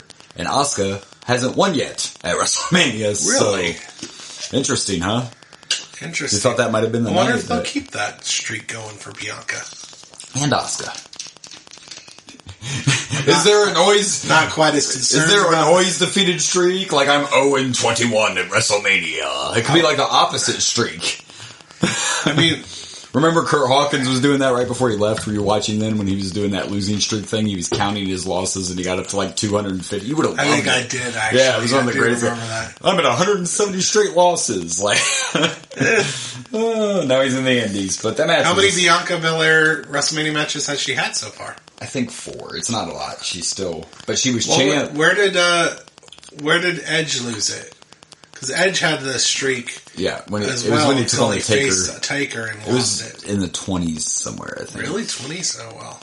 Bianca, you got a long ways to go. No, I meant like, I don't know where Edge stood as far as his undefeated streak. It was like WrestleMania 25 or something. I was trying to remember what Mania it was. I don't know how many matches Edge had. I can't remember. I can't. I don't think it was 20. It was probably not that high, but anyway. Speaking of Edge, well, Snoop Dogg beat The Miz. But by the way, I'm sure you saw what happened. Shane returned. Shane pulled one of his dad's tricks and fucking tore his quad. That's what happened when he leapfrogged. He legit tore his quad. So I know. It's like father, like son. The poor guy. So if you go back, there's so many memes now. And if you go back and watch, you can see the cameraman tell Snoop Dogg to do something. Like the cameraman signals Snoop, like, you know, hey, so Snoop Dogg saved. He jumped in there and saved it, man. Snoop, even dropped the people's elbow. Fly, man. That was pretty impressive. I saw a thing that was the Mount Rushmore of quad tears, and it was Triple H, Vince, Shane, and Kevin Nash. I think, you know. I saw it too. So he got a big pop. Shane got quite a pop when he came out. Like the people were poor Shane. I was excited. I love runs Shane in the family, McMahon. you know. He's not his dad. I like Shane. But then after that, we got Edge and Demon Finn in the Hell in the Cell, and poor Finn legit busted open. They actually stitched him during the match. That's what was happening when he was off to the side or whatever. Yeah, it was pretty intense. By the way, the whole Gangrel thing that was a rumor was totally false. Completely. He was never even approached. Like, Gangrel was there for Mania, but they asked him in an interview, and he's like, no one ever asked me if I would come out with Edge. It was never even brought up, so all that was crap, and I apologize, you know. Hey, shit happens. Yes. Even Edge was like, I don't know where that came from, but it would have been badass. You know? Would have been cool. But, hey, it was a cool entrance. Edge had the wings and the really crazy shiny mask. Finn Balor type mask, and we got to see the demon, and it was a good match. It's probably the next coolest entrance. Yeah, that's probably second coolest entrance for sure. And, you know, considering what happened early on, it was a hell of a match. Like, and Finn was already injured. I forget what the injury was, but Finn was already fighting with an injury. And then gets his fucking head cracked open in the middle of the match, so my hat's off to him. Edge won, which I love. I expected Finn to win, but I'm not mad at Edge. Yeah. You know, I'm not mad, that's for sure. I think story-wise it makes sense. Yeah. It sucks that the demon had to lose as a heel, But, you know, shit happens. And then, of course, our main event. And the Tribal Chief is still the man, folks. Great match. It was a great match. I didn't expect this, but this is better. And for you people to think, oh, but it is. Because here's the problem. For one, once Cody, and I want Cody to be that's fine, I want Cody to be the champ, but what do you do once Cody's champ? See, there's still a story now. There's still a story that Cody needs to finish. I know, you had all kinds of memes like, finish the story, Yeah, I did. Well, shit. He didn't finish that story. Now he still has to finish the story. He didn't finish that story. I don't totally hate it. And now that, now we're seeing... He's like an author with writer's block. He's never finishing that story. Now we're seeing these hints that the bloodline's falling apart. I don't know if you got to see it, but on SmackDown they were talking about the rematch. There was going to be a rematch at Backlash for the tag titles. And Paul Heyman said, the Tribal Chief's getting really tired of you two. But he was looking at the Usos when he said it. He wasn't looking at Sam. So I think that we're going to get to SummerSlam. The bloodline's going to be falling apart. And maybe that's where we get our rematch. But there's still a story here that Cody's got to earn this. And now the whole Brock thing, him getting attacked by Brock, to me, the storyline that makes sense is Brock was pissed because Brock can't get another title match while Roman's still champ. Oh, and he wanted him to lose. He wanted Cody to win so he could get a title shot. So that's why. Now, I don't know if that's a story they're going with, but that really happened. That makes sense. Brock can't get another title shot until the belts are off Roman. So, hell yeah, you attack Cody because bitch, you didn't get the job finished. Oh, they need to separate the titles. That's now, the only thing they said on TV was that Brock was mad about his spot on the card. But why you wouldn't use that storyline that's right there? You legit said Brock can't get another title shot against Roman, so of course it makes sense he attacked Cody. Absolutely. It was a good match. I'm not upset that Cody didn't win. It ain't over, folks. It ain't over. I mean... You know what would be kind of interesting? Plus you get all these TikToks now that it's like Roman Reigns versus Jesus. And Roman Reigns versus like, I don't know, Zeus, and he's still winning. Like one guy posted one, it was like WrestleMania 52, and Roman was still... Would it be interesting if, like, the SmackDown before King of the Ring that's the 1000th. Yes. He loses the title on that SmackDown. Right before he... We're still going to see how this happens because Triple H is still planning on splitting the titles, so I don't know how it's going to happen. Yes. Now, technically, here comes an opportunity, right? Why can't you tell Roman it's Night of Champions? You're not defending... You're defending both. That'd be cool. Titles. And then you could do the old school where he wins the first match and loses the second match, whatever, however you want to do it. But, I mean, there's your opportunity. I still don't know how they're going to do it. The other thing they talked about was there's just going to be another title. Like, they'll just... I think logically the story, if they don't split the titles first, the logical story is the bloodline all breaks, and then he has no one to help him. Because that's part of the story is that the bloodline always saves us. Although... We got Solo still, but the bloodline breaking up might be the thing that makes him lose. Makes him lose because he no longer has that help. It has that extra help. He only has Paul Heyman, So and Paul Heyman can only overall, though, I thought it was a good WrestleMania. I enjoyed it. I did. I thought it was a good WrestleMania, and but yeah, Rhea and Charlotte definitely stole the show. But congrats to Sami and Kevin, and I hope they keep the titles. I think they will keep the titles at the rematch. That's the only two backlash matches that are confirmed is Cody and Brock and the Usos and Sami and Kevin. And remember, that's in Puerto Rico. The rumor is Selena Vega is going to get a women's championship match, which I don't hate on, but are you really giving it to her just because it's in Puerto Rico? Not cool, man. Well, that doesn't mean she wins it. No, but you're giving her a title shot just because it's in Puerto Rico? Like, I mean, that makes sense. Cheer up the home crowd. All right, well, we extra rambled today, so I think we can stop rambling, I think, right? Yeah, because we got a WrestleMania to watch.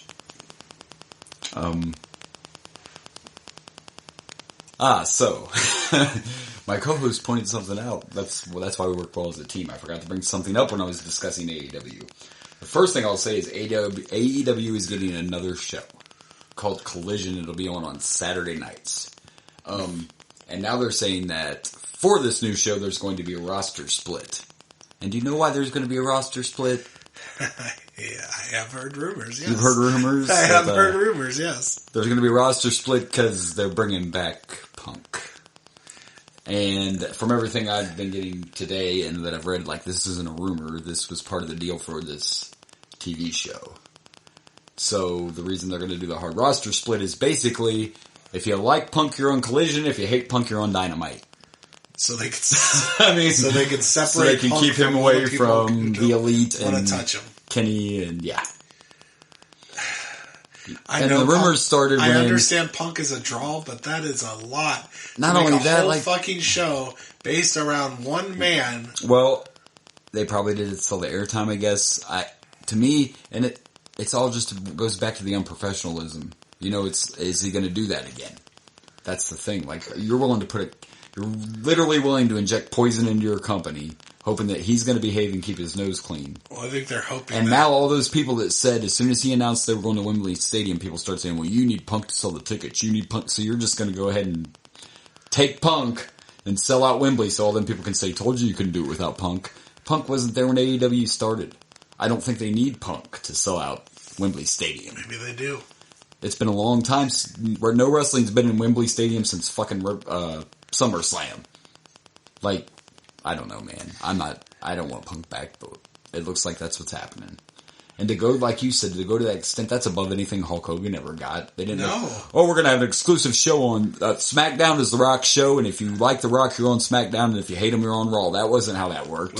With the Hulk, it would have been like, if you never want to have the world title like you currently have, we made a whole new show, so only the people that don't give a shit about that world title. We're going to put you on Jobber Nation instead of Raw because Hulk doesn't like you. Just keep that title at all times. That kind of shocks me that this is what's probably happening. That's a huge... That's a big thing. And I used to love Punk, but... Apparently they're going to have a private... I've never heard of someone being like, I need to make a whole separate show. So that way the people that don't like him don't have to be there. Like him. Yeah. That's insane. That's crazy. That's insane. But I'm glad you brought that up and reminded me of that because I had it right at the top of my notes and then I forgot it. All right, are we ready to? There's one more thing. There's one more thing. It's the. But wait, there's more. Sheik tweet of the week. Sheik tweet of the week. I almost forgot the Sheik tweet. Did. Now I didn't do a backup this week, and because this is just. Oh, I love the Sheik. The first one's perfect. This is just wait. Okay, I love the Sheik. Okay. So this is him once again answering the question, but this is going to be our Sheik tweet of the week. The question on Twitter was, name the best performance by an athlete in a movie. The Sheik's answer, when the O.J. Simpson pleaded not guilty. Oh, Oh! Iron Sheik, you were Slow clap. You were a So slow We're clap. not We're not worthy. worthy. We're not worthy. Oh, beautiful. Yeah, not only was it hilarious, but the A&E ran his biography this week, so 90% of his tweets were, watch the legend. I'm going to camel clutch A&E, but that right there, the OJ when he pleaded not guilty. Oh my gosh, that's beautiful. I love it. We love your Sheik. Now we can watch WrestleMania 13. All right, so of course we get a video package to kick off the WrestleMania, showing some of the feuds we're going to see, including Stone Cold versus Brett, and of course the main event being Undertaker and Sid. I thought it was a little weird because right away, the only commentary you could tell right away was Vince. Like, you didn't hear any of the other commentators right away. That was kind of a... Maybe they were trying to screw JR over with his sound again. But we do figure out that it's JR and the King and Vince. But before we get into this opening match, here's some facts about this WrestleMania, like this one. With only 2 weeks before the show, there were still 3,000 tickets left that hadn't sold for the WrestleMania, and that'd be unheard of now. You can't even get a WrestleMania ticket, No, it's like trying to get tickets for the Super Bowl. Yeah, but in the end, they ended up having 18,000 fans and 16,500 were paid. So they didn't give away too many tickets, but usually when they give away tickets like that anyway, it's celebrities or business people or, somebody they can schmooze. Yeah. Usually what happens, but... So anyway, our opening match is actually cool because we're all about those eliminations. It's a fatal 4-way, baby. There's only 2 eliminations here, and one that happened somewhere. I don't know. It's not gay in a 3-way, so is it gay in a 4-way? Like, I don't know. Is it less gay in a 4-way? It's an orgy. That's not gay. That's not gay at all. That's fine. No, that's fine. That's fine. So we get Unless it's like all dudes and no. It is all dudes, by the way. If it's all dudes. Anyway. In a 3-way, there's not all dudes. No, that's true. Anyway, and the winner of this is going to be, or it can be, I guess, the number 1 contender for the tag titles, and apparently they're getting their shot on Raw. But we have the Pig Farmers come out first. Ugh. Henry O. Godwin and Phineas. I like one damn redneck that goes into that ring, and that's Stone Cold Steve Austin. Stone Cold. And then next we get that amazing team of Furnace and LaFawn. Who are you? They're still here. No idea. And there's on fucking WrestleMania. I don't know what's happening. Our roster's really thin. Really, really thin. And then a new team that we didn't know about because we don't watch Raws, but the Headbangers are here. Who remembers the Headbangers? You remember the Headbangers. I used to love the Headbangers. Mosh, Thrasher, sorry. And then the 4th team, they show us a package because they want us to see what the original Blackjacks look like. And the next team is the new Blackjacks. Blackjack Bradshaw, JBL, and Blackjack Wyndham, Barry Windham. Tell me Barry Windham's mustache did not look fake. I think we have to look into that. They both look fake. I don't think either of those mustaches were real. Yeah, you already got Pig Farmers in the ring. I always wish I could do a mustache. Like I want like the evil, or the old prospector or whatever. Classic villain mustache. I guess I've never really tried because I hate mustaches. Right. I do. It might be something to look into though, right? But I think it would be fun to have one of those. Those would be cool. Yeah. So it was the Blackjacks got eliminated because they pushed the ref. One of them pushed the ref. No, we saw that one. Yeah, and then somehow Phineas and LaFawn got eliminated. We're assuming we don't know. They were counted out, maybe? I think somebody was like, you know what? You remember that old game? They're like, wait a minute. Which one doesn't belong? We don't really like them here, so just take them out too. That was a rough decision. He's like, Earl's you know like, what? If we're going to take out the Blackjacks, we might as well take the other guys. You might as well go they suck. Nobody cares. They like the Pig Farmers more than you, and that's sad. That's sad. It's sad. It really is. We were talking a little bit about the Headbangers off air because you were kind of wondering about their style. And I pointed out to you, like, the dresses they were wearing were kind of like something Marilyn Manson would do back then, so it was part of that grunge culture. Later on, switching to the kilts. Was Marilyn Manson out around this time? I don't know, but it is a grunge. That's probably pre-Marilyn Manson, but it's still a grunge thing. It is part of that culture. It's they were wearing white zombie shirts, so I doubt Marilyn was around yet. Well, this is 97. White Zombie was close. and Metallica. So. It was definitely close if it wasn't. Yeah. Well, and I remember getting in trouble for wearing a Marilyn Manson shirt to school. So Marilyn Manson was around. I guarantee you. It wasn't even a bad shirt. It just literally had a picture of Marilyn Manson on it. And, yeah. I got in trouble, so yeah, we get to see the debut of them and the pig farmers. They're fighting, but Mosh and Thrash end up winning this, thank goodness, because, yeah. I was excited about it. Who won the fucking pig farmer? Holy shit. They're still here. Marilyn Manson had to be 96, 97. 94. Right? 94, yeah, because I remember getting in trouble. Not a commercial. But still. When did that big, like, the beautiful people, Yeah, that's later on, but still. That's where that style. But he would have. I suppose if you were into the underground shit, you might have been. Exactly. They were hip to that shit. They knew what was up. That's what the look was. But then we were in our fantasy world wondering how these guys are in real life. 95 is when he did that version of Sweet Dreams Are Made of These. That's when he really hit it. Yeah. Yeah, that was 95. Became a commercial success. Yeah. Then 96 they released their second studio album, Antichrist Superstar. I remember that one. Mm-hmm. And then Mechanical Animals in 1998. So he was starting to pick up, and that's where they got that style from. So yeah. So later on, they switched to kilts. For Korn. Korn was a big kilt wearers. Jonathan Davis specifically. Night or day, I still can't talk. So I don't know what to tell you. But we were talking do you think that the Headbangers listen to that stuff? Actually, we have an exclusive interview. With the Headbangers, Mosh and Thrasher, and they're not what you'd think. I can't believe you pulled that off. How did you guys absolutely. Hear? So Mosh and Thrasher, what do you think about the? What's your favorite your bands of White Zombie and Metallica is what you're wearing right there. Those your favorite bands? I thought Metallica was a type of paint, like Metallica paint. Oh, yes, me too. And I don't understand this White Zombie. White Zombie. Why is the zombie white? Why does it have to be white? Why can't it be a black zombie? Or, a Latino zombie? Well, I mean, it's kind of racist. Why do these metallic people want the Sandman to throw sand? I don't understand the Enter Sandman. Why do you want Sandman? Why is he entering? I mean, did he ever exit?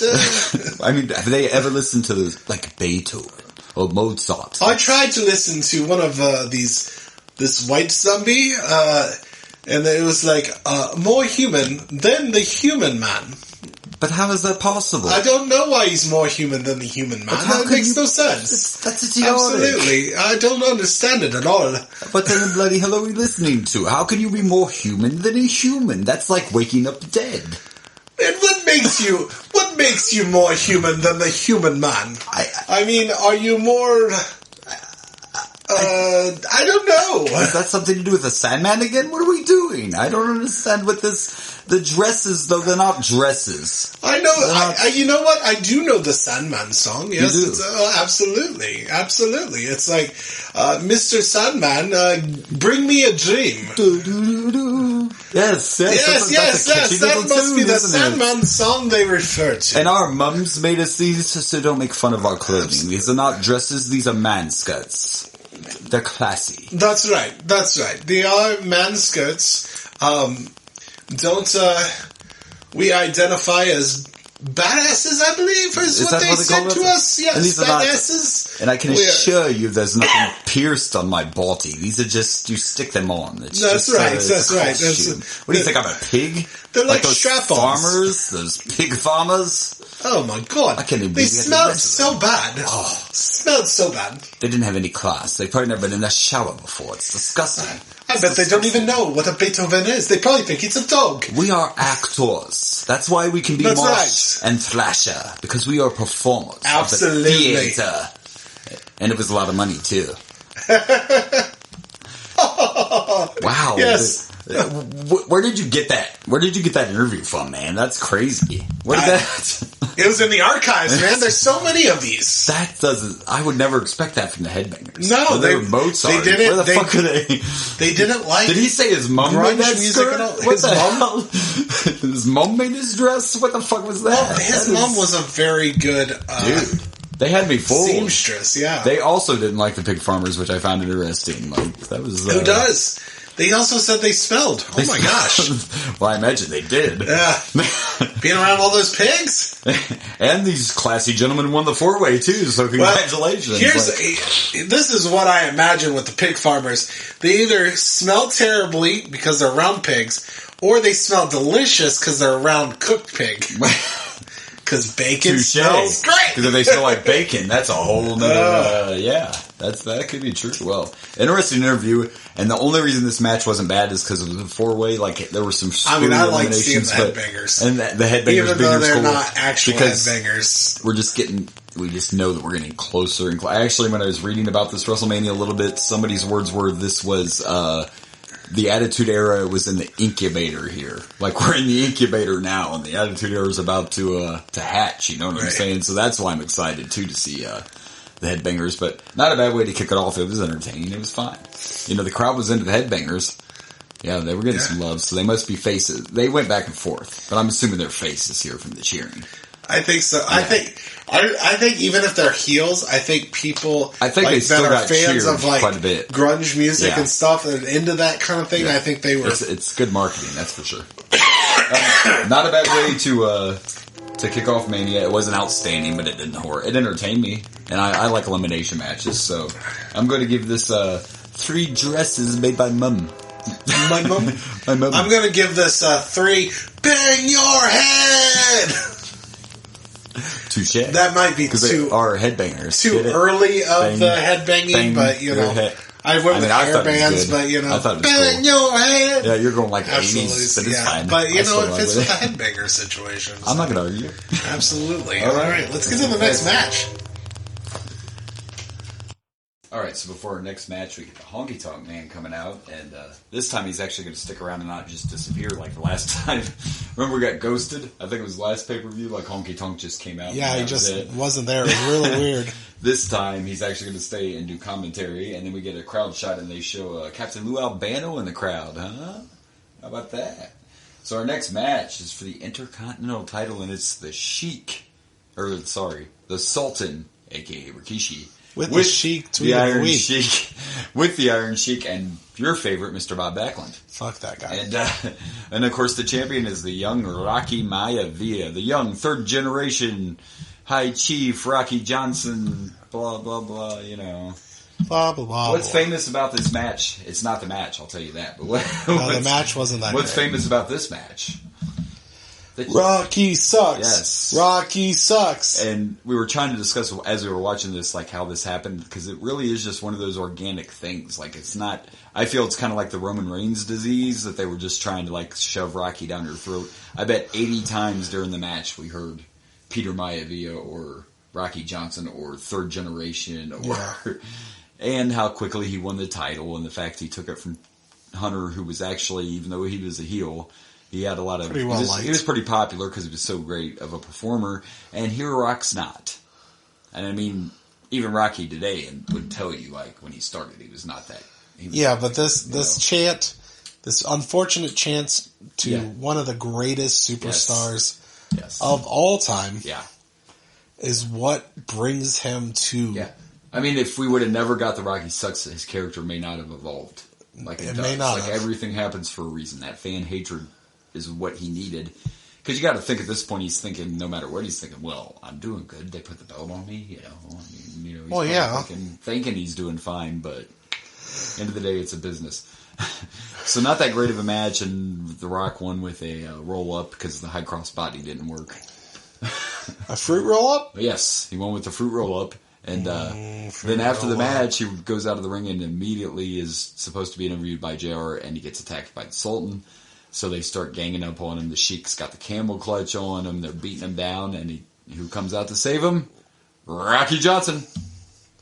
Yes, very different looking from the TV show Rocky Johnson. I tell you what. You fucking crack me up. This guy over here is like, he looks better on the show. Like the fake Rocky Johnson looks better than the real Rocky Johnson. Well, he's like 52 here. So He'd be about 52 here. Also, and I don't mean this at all in a racial way, but facts are facts. The real Rocky Johnson was a lot darker complected than the character. Like that has nothing to do with my opinion. No, I don't know why you had I'm to bring that up, sharing that he's a lot darker. He doesn't look exactly like the character. I know he doesn't. Point.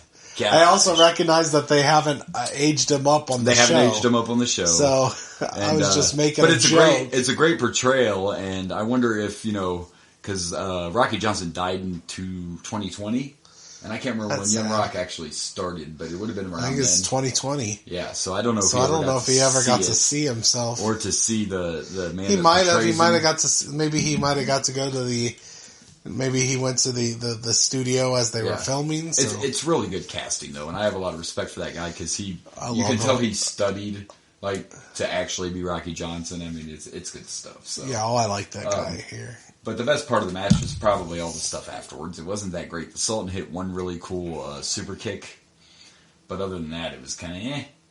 And I'm going to give this 2.5 Rocky Sucks chance. So disgraceful for disgraceful. Greatest. He only got a half because Rocky Johnson came out.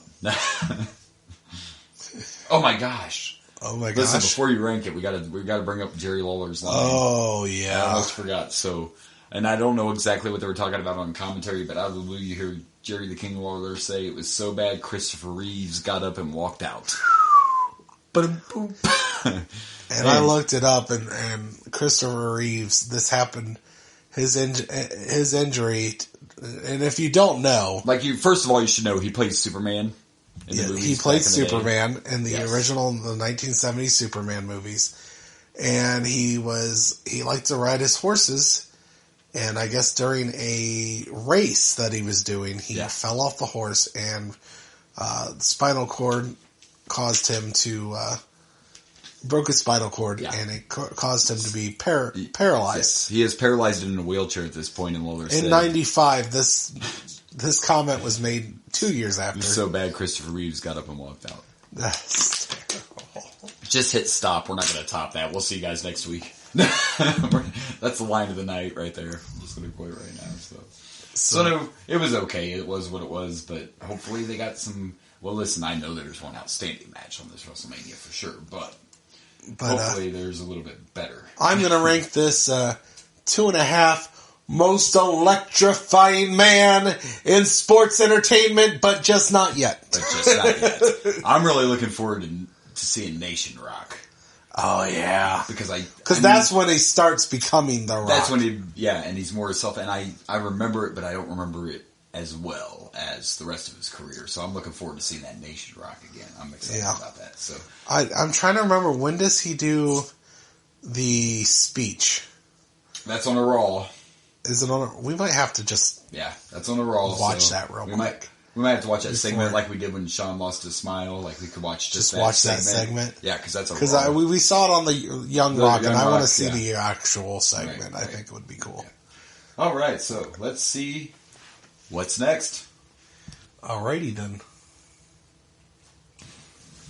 All right, so before our next match, we get Todd Penningham backstage with Ken Shamrock. That's right, Ken Shamrock's here. Ankle lock, baby. Ankle lock. I was telling my host, not a big Ken Shamrock fan, but dude, his ankle lock is definitely legit.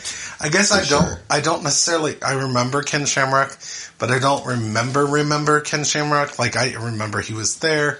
I don't remember his, like, the way he sounded. I don't remember his promos. All I remember is I used to love the ankle lock. Yeah, because it's legit. So I liked Ken Shamrock because of the legit. Which we've talked, I've talked about this before on this podcast, is when you do a submission move, I want it to look real. Yeah, I want to believe it. I want to look like you're. One of the reasons I hated John Cena's STFU is he never locked it on right. It's because it never looked like it was locked on. It looked like he was just barely there. Too much of a gap there. Yeah, and I think that's partially because of how big his. It is, but he's taken a lot of shit for that over the years. But it didn't work. It never looked realistic. It never looked like it was actually painful, and that matters to me with a submission move. For sure. Specifically submission moves. Yeah. And the reason I like the ankle lock so much, and I liked it with Kurt Angle and everything. Him and Kurt are the best. Yeah, absolutely. Hands down. Oh yeah. But it looks real. It looks painful. In fact, it may not be flashy, but it looks like a legit move. Both those guys, I don't see any way that shit doesn't hurt. You know what I mean? They both make it look like they could snap it just like that. Oh, absolutely. They decided to do one little... But Shamrock's being interviewed because he's going to be the special guest referee for the Austin Bret Hart submission match, which we will be getting to.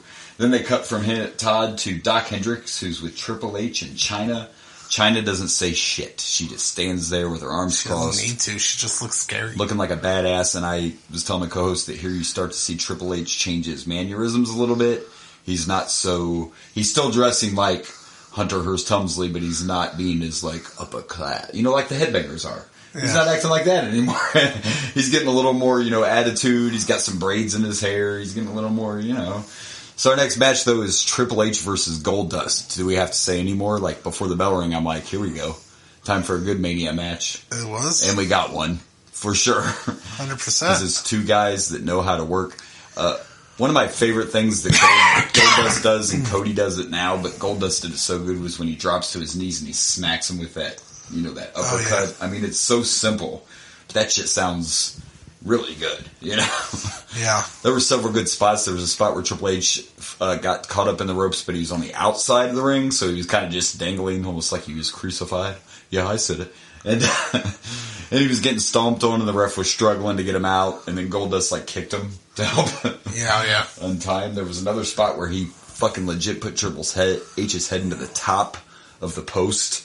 They were outside, too, on the apron. We're not talking like he flew over the corner. Like, he just legit took his head and smacked it into the corner post. That was a good spot. Yeah. And then you had the ass bump. He did. Triple H jumps off the top rope, and Goldust is kind of just getting up or something. Yeah. And then he just kind of pushes his booty. Literally hits him with his ass. Into a spot. I don't see nothing wrong. With a lid up on the ground. And, technically this would be an orgy because you got Marlena and Chyna out there, so yeah, anything goes, right? I think it's more like a cuckold situation. Whoa. Because they weren't doing anything at the time. They were just watching. If you're looking for a film, One Night in China, brought to you by... Never mind.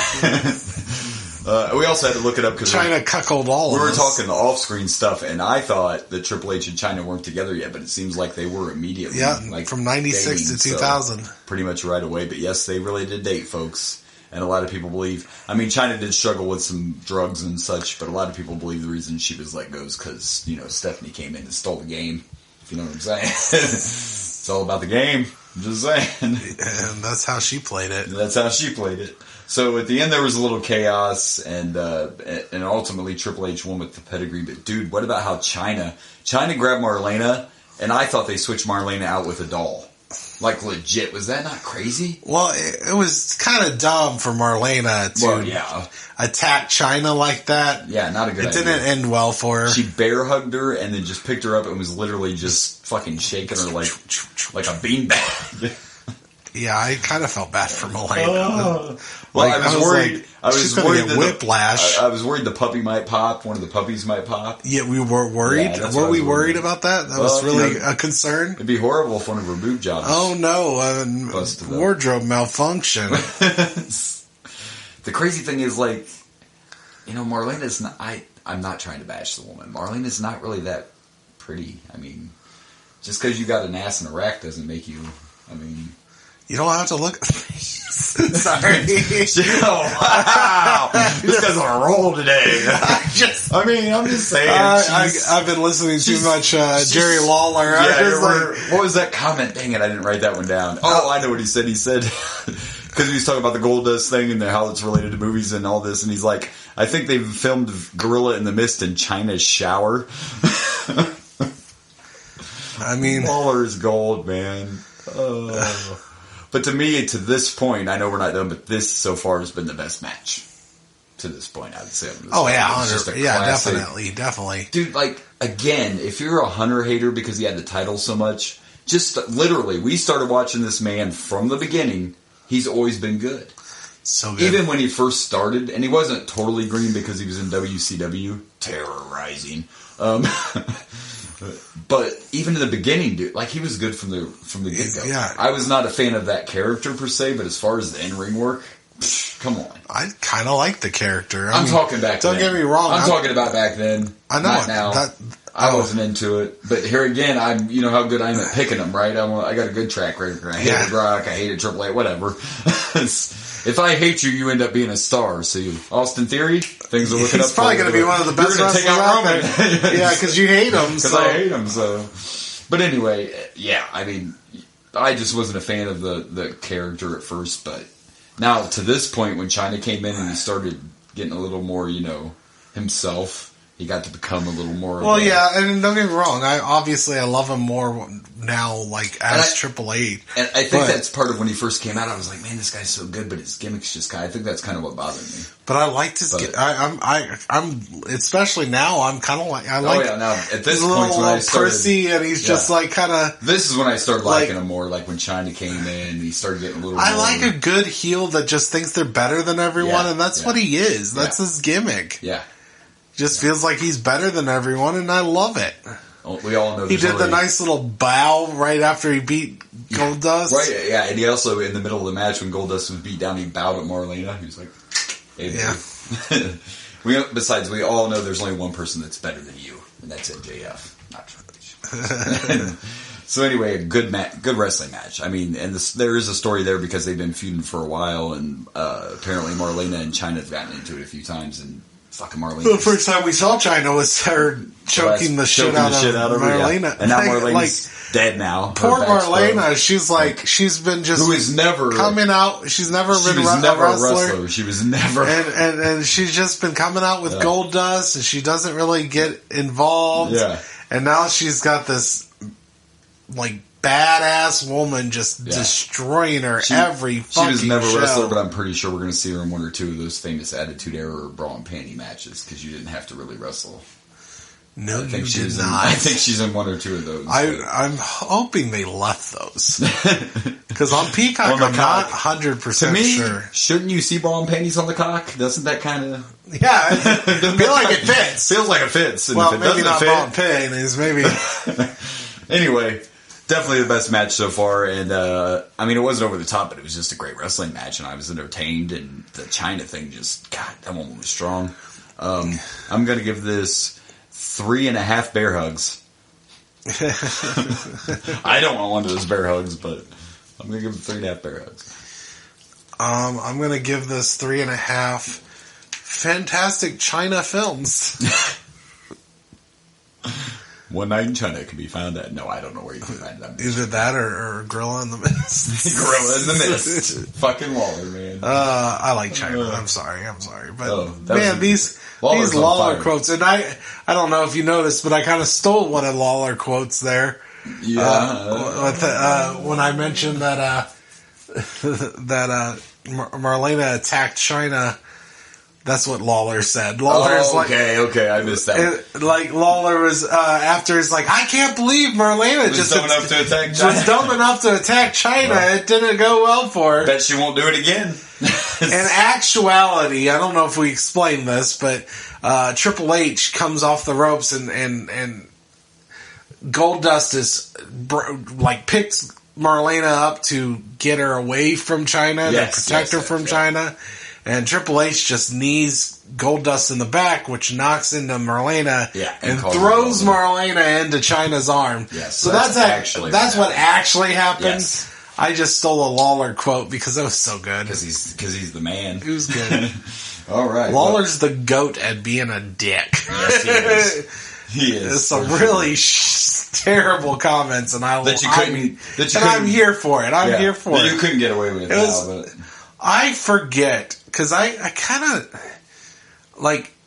nowadays, I keep thinking of Lawler just went over-sexualized the puppies. And that's the Attitude Era. And that he just kind of got dumbed down a little bit. And I was like, man, was Lawler not that... But here we're seeing him in the early days.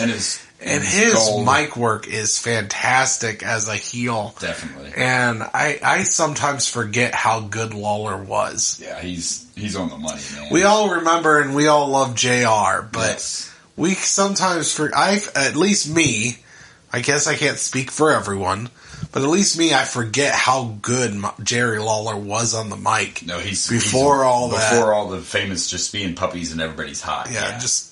This is good stuff. Before perverted Lawler, he was just heel Lawler, and he was great. He is. All right, well, let's see what's next. All right, so before the next match, we get this classic. We get the AOL shot backstage, and of course it's Sean on the computer because we love to see that shot. Doing his one finger typing. It's Sean's arch enemy all these years. Technology. Yes, technology. Computers are his enemy. It's good stuff. And our next match is a tag team championship match, and it's the team of Vader and Mankind, with Paul Bearer taking on the tag team champs, the two-time Slammy winner, Owen Hart, and is part of the British Bulldog, who just won the new European Championship. I missed the European title, even though none of us really understood what it was. You know, it's kind of like the All-Atlantic title was, like, European Champion. Do you have to be from Europe to win? Yeah, no, I don't. I think it was just another... And they put it on the Bulldog right away because, you know, he was from Europe. He actually beat Owen to win the European title. Like, why they were still... Yeah. They're still doing this whole, like... Who's the leader of the team? And Owen's like, it doesn't matter. I have 2 Slammies. He has 2 belts. We're the champs. But right when they're getting ready to walk away, Owen's like, but I'm the leader. Just so we're clear. I'm the leader, though, just so there's no mistakes. But it doesn't matter who the leader is. This was this was a hard-hitting tag team match. It was out of control more than once. Like, the ref was just like, fuck, I don't know. What am I supposed to do? But, man, Vader... The match started off with Vader just whooping Owen's ass. Like, Vader was just doing whatever the hell Vader wanted. And then we got some... we keep... Our podcast continuously reminds us that... Man, British Bulldog was good. And did a lot of work for this company. We were just talking about it and looked it up, and technically the British Bulldogs, which was Davey Boy and Dynamite Kid, they debuted in 1984. And Bulldog's still here on a WrestleMania card with a title. Like him and Brett, we were talking about having longevity. Heart Foundation, 1985. So right there with each other. But yeah, Bulldog, I think I underappreciated Bulldog. I absolutely did. I know I did. Because, I remember always loving Owen. Yeah. And well, you know what? I also didn't appreciate Brett. Like I do now. Yeah, I wasn't the biggest Brett fan back then. I was and I think Sean, it was just because Austin. It was just the other people around. I think it was just the rivalry. Yeah. Between, I like Sean better, so I like fuck Austin Bret Hart. Yeah. So Brett just picked wrong. But this... Yeah, I mean... Just watching it with fresh eyes, watching it with my old-ass eyes. Yeah, and the fact that Davey Boy versus Brett... man, he was good. He was so good. It's still our favorite in your house so far. Is Bret Hart still number one was Bret Hart and Davey. So yeah, he was definitely underappreciated. This was like I said, a hard-hitting match. Several times the ref got out of control. There was one spot where... The ref was distracted, and Mankind went to hit Bulldog with the urn, and Bulldog just tripped him, and Mankind's head cracked on the fucking urn. But then a few minutes later, Vader came around and took that urn and bashed Davey Boy with it. But I didn't hate the ending, but of course, here we go. It's WrestleMania. I think there'd be some leniency, but Mankind actually got the mandible claw on Bulldog. They both got clotheslined over the rope, and when they landed, fucking Mankind still never let go. Still had that mandible claw on Davey Boy. That would suck for Davey Boy. Yeah, and they ended up. Can you imagine taking that clothesline while still having that in your mouth? At least Mankind washed his mandible claw. Look, I swear, I don't know if I shared it in our group, but there was a story the other day about Vader, and it said Vader was never champ because he stunk too bad. And I know I talked about this before. Vader was famous for not always washing his gear. If you're a wrestler, you gotta wash your gear every time you wrestle. And Vader was famous for not. Yeah. Either that or just Arn Anderson said back in the day, they would wash their shit in the hotel sinks if they had to. So their gear wouldn't stink. They'd just wash it in the bathtub, whatever, hang it up, and make sure your gear don't smell. Or buy multiple. You're fucking Vader. Yeah. You could have 3 or 4 outfits. What the fuck? Even if they were all the same. I don't think he ever changed gear, too. He never changed the way it looked, but you could buy a couple sets of them. Like, shit. Vader was too stinky to be champ. Brought to you by the Boomer and Blaze Show. So anyway, it ended in a double count out, but the thing that made it cool was fucking Foley held on. And you could see when they went over the rope that he legit managed to hang on to that mandible claw, and even Vader couldn't get him to break the thing, so... That was pretty cool. I wish it would have ended in a count out, but it was a good tag team match. I'm not going to hate. You know I like my tag team matches. Yeah. I can't remember. I'm curious who's going to end up beating Bulldog and Owen. Because we just keep waiting for them to implode. Right. You know. Well, let's see tomorrow on Raw. They got to take on the Headbangers, right? Headbangers won the Fatal 4-Way, so they got to maybe. Yeah, in your house might be Headbangers. Yeah, it might be. You never know. So, other than that, I mean, it was what it was, but there were definitely a lot of shots that were like, oh, there was a cool spot where fucking Davey Boy. Vader came off the top and Davey Boy power slammed his ass. Caught him. Oh, yeah. That was impressive. He suplexed Vader Davey Boy, yeah, it was nothing. And the fact that this is post-steroid, so you can tell Davey's not juicing. I'm not talking about the cocaine. I'm talking about the steroids. He's still juicing one thing. He's still strong as fuck. Like, that still takes strength. You got Vader's a 400, almost a 400-pound man. Like, yeah. And the power slam was also impressive. Good match overall, nothing over the top, but it was entertaining. And like I said, the ending was cool just because that fucking mandible claw was still on there, so that made it pretty sweet. But the problem is I know what's next, so I'm ready to just get to the next match. But anyway, really? Yes. Okay. But anyway, I'm gonna give this. I'll give it a 3. I'll give it 3 mandible claws. Yeah, I'm gonna go with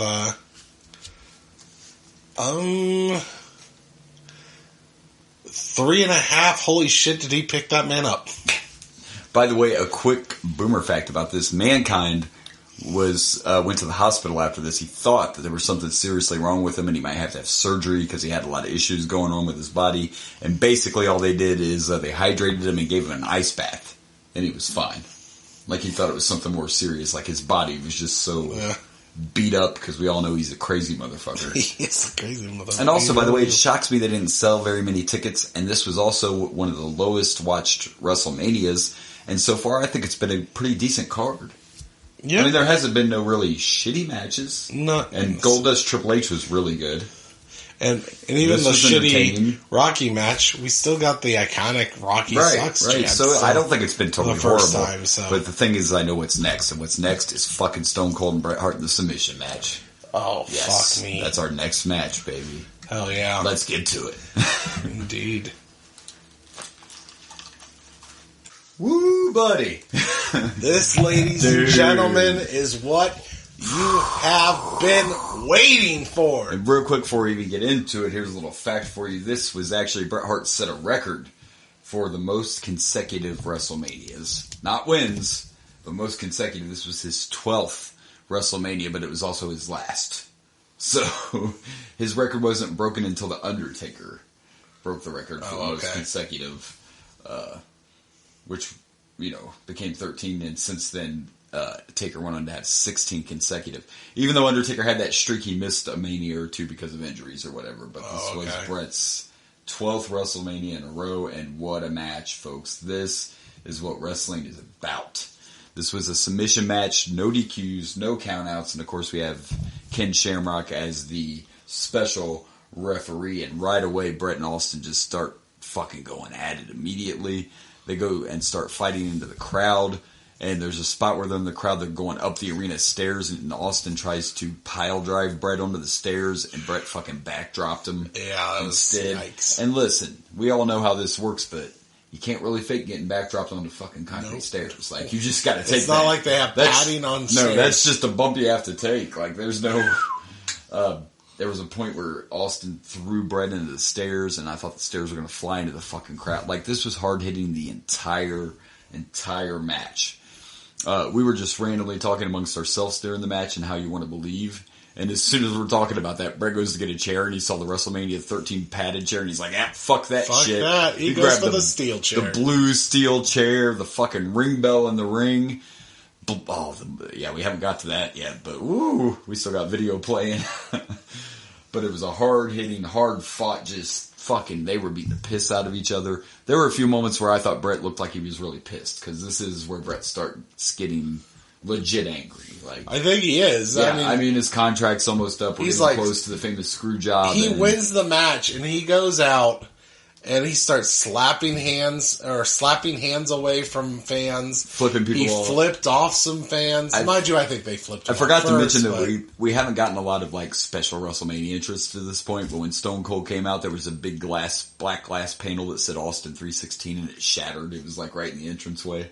And it shattered as soon as Stone Cold walked out. So that was cool. Notice that. You missed that? Yeah. They had it right in where they walked through. They had an Austin 316. It was probably, what do they call it? Candy glass or whatever that, sugar glass. But it shattered before Austin walked out, so that was pretty cool.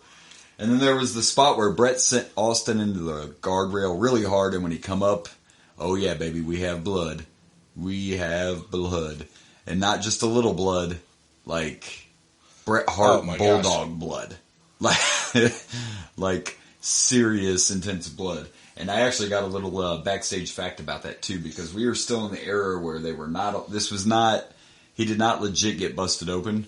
This was a blade job, and these were not allowed at this time. Oh. So, Brett knew they were going to do it. Austin knew they were going to do it. Mr. McMahon did not know they were going to do it. The part, though, that I didn't know is Austin's not the one who bladed himself. Brett bladed him before he sent him into the guardrail. And the reason Austin let Brett do it is because Austin hadn't done it very often, and they didn't want to get in trouble. So Brett thought if he did it, they wouldn't know it was a blade job. Interesting, right? Interesting. Not only did they not get in trouble, because they didn't, which was shocking. Vince could have been very pissed, and they could have gotten in trouble for this. Probably after how great it was. Not only did they not get in trouble, but Austin's face was actually on the cover of the VHS. His bloody face. See, there you go. Boom. Oh my gosh, that's the iconic glass shatter, yes. That's the iconic glass shatter. So yeah, neither one of them got in trouble. Austin actually almost changed his mind at the last minute, and Brett was like, it's cool. It's fine. Don't worry about it. But if you've never seen this, or it's been a long time, or if you are somebody that actually watches these when we do, or you just want to watch one match, watch this. Watch this match. This was a great match. This got over, and I'm like, dude, Undertaker's in the back, like, fuck. We gotta follow this. I got the main event with Sid. Is the main event next? No, there's one more match. I was gonna say, because there's like... You can see, it's a quick win, but there's... less than an hour left. Yeah, there's one more match before the main event. Just barely less than an hour. And, so they keep on going, even after the blood, like, Brett's just, like, beating the piss out of Austin as he's bleeding, and then there's a point where Austin makes a comeback, and the crowd went fucking crazy when Austin started coming back on him.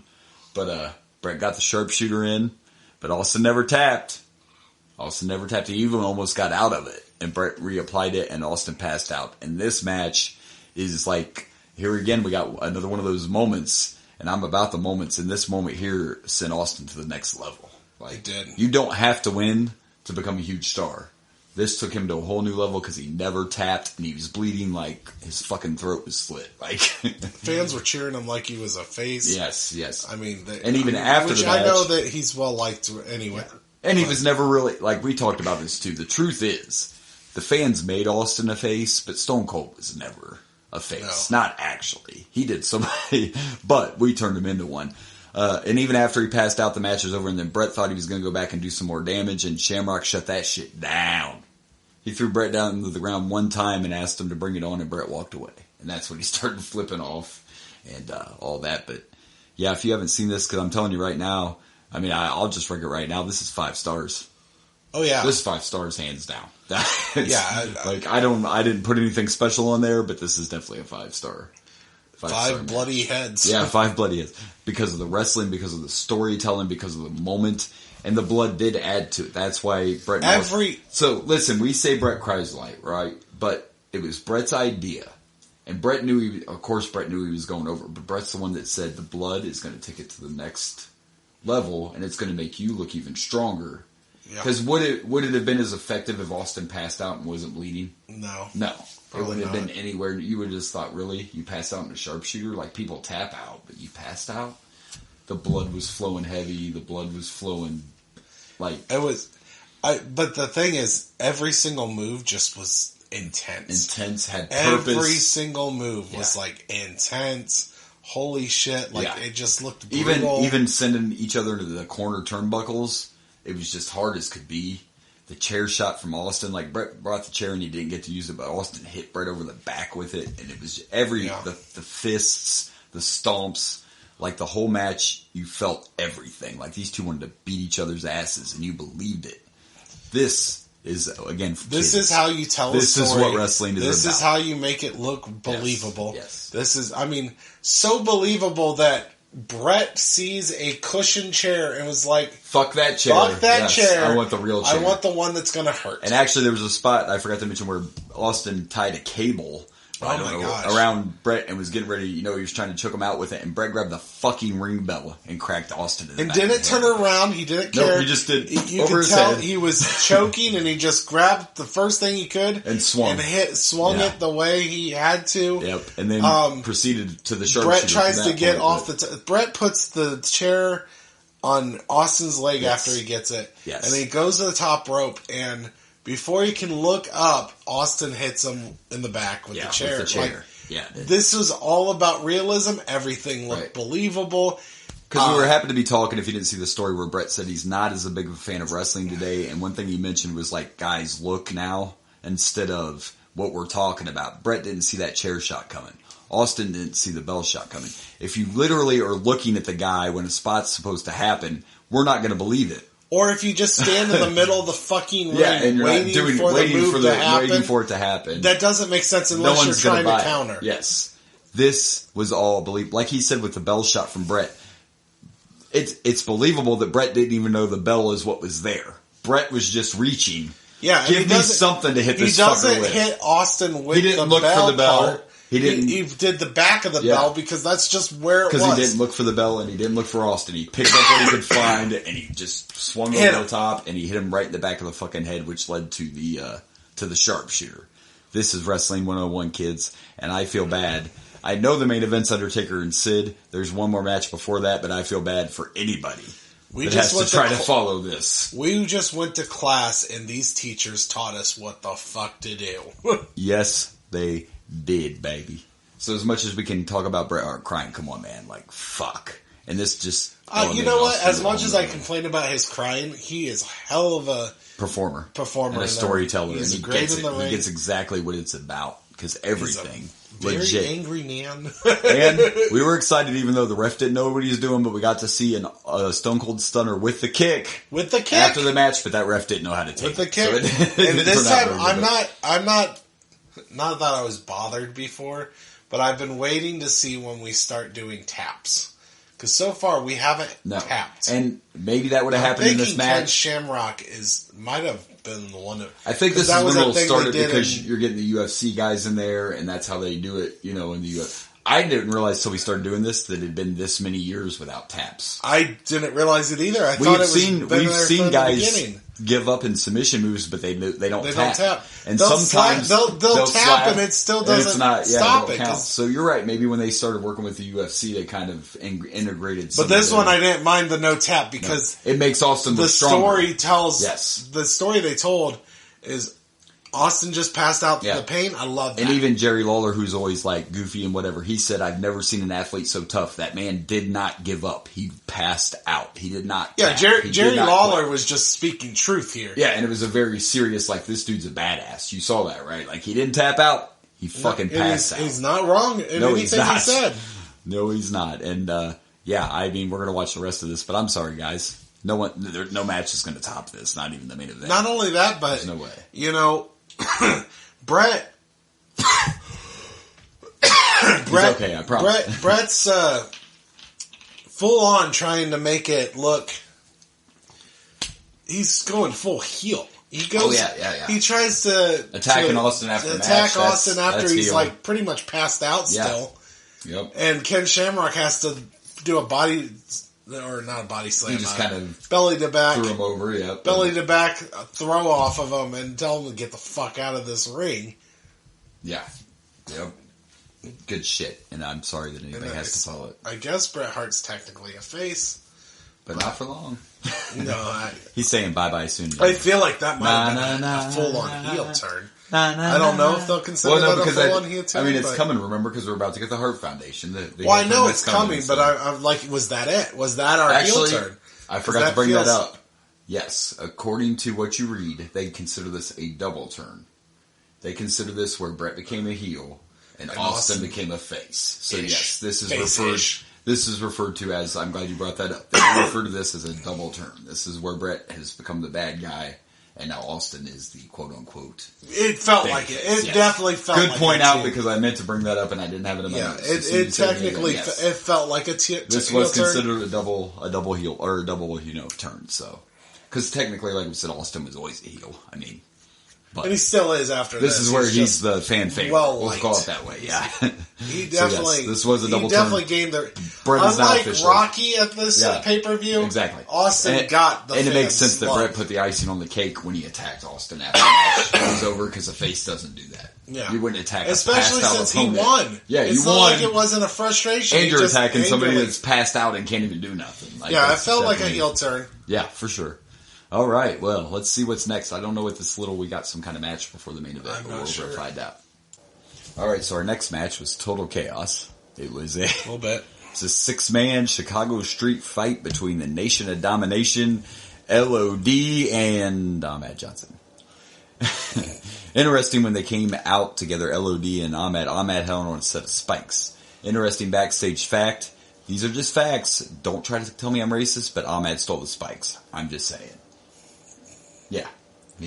So you've switched from Savio Vega, to Ahmed, who yeah. officially is now a heel. Yes. And it would Ahmed. make more But sense. It's a legit story.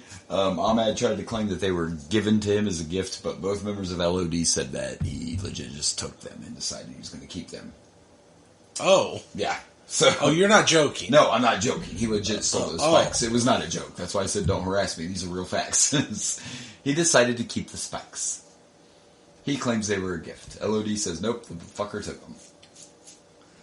Either way, after Hawk died, LOD, or Ahmed donated them to the Dallas Sportatorium so they could be displayed.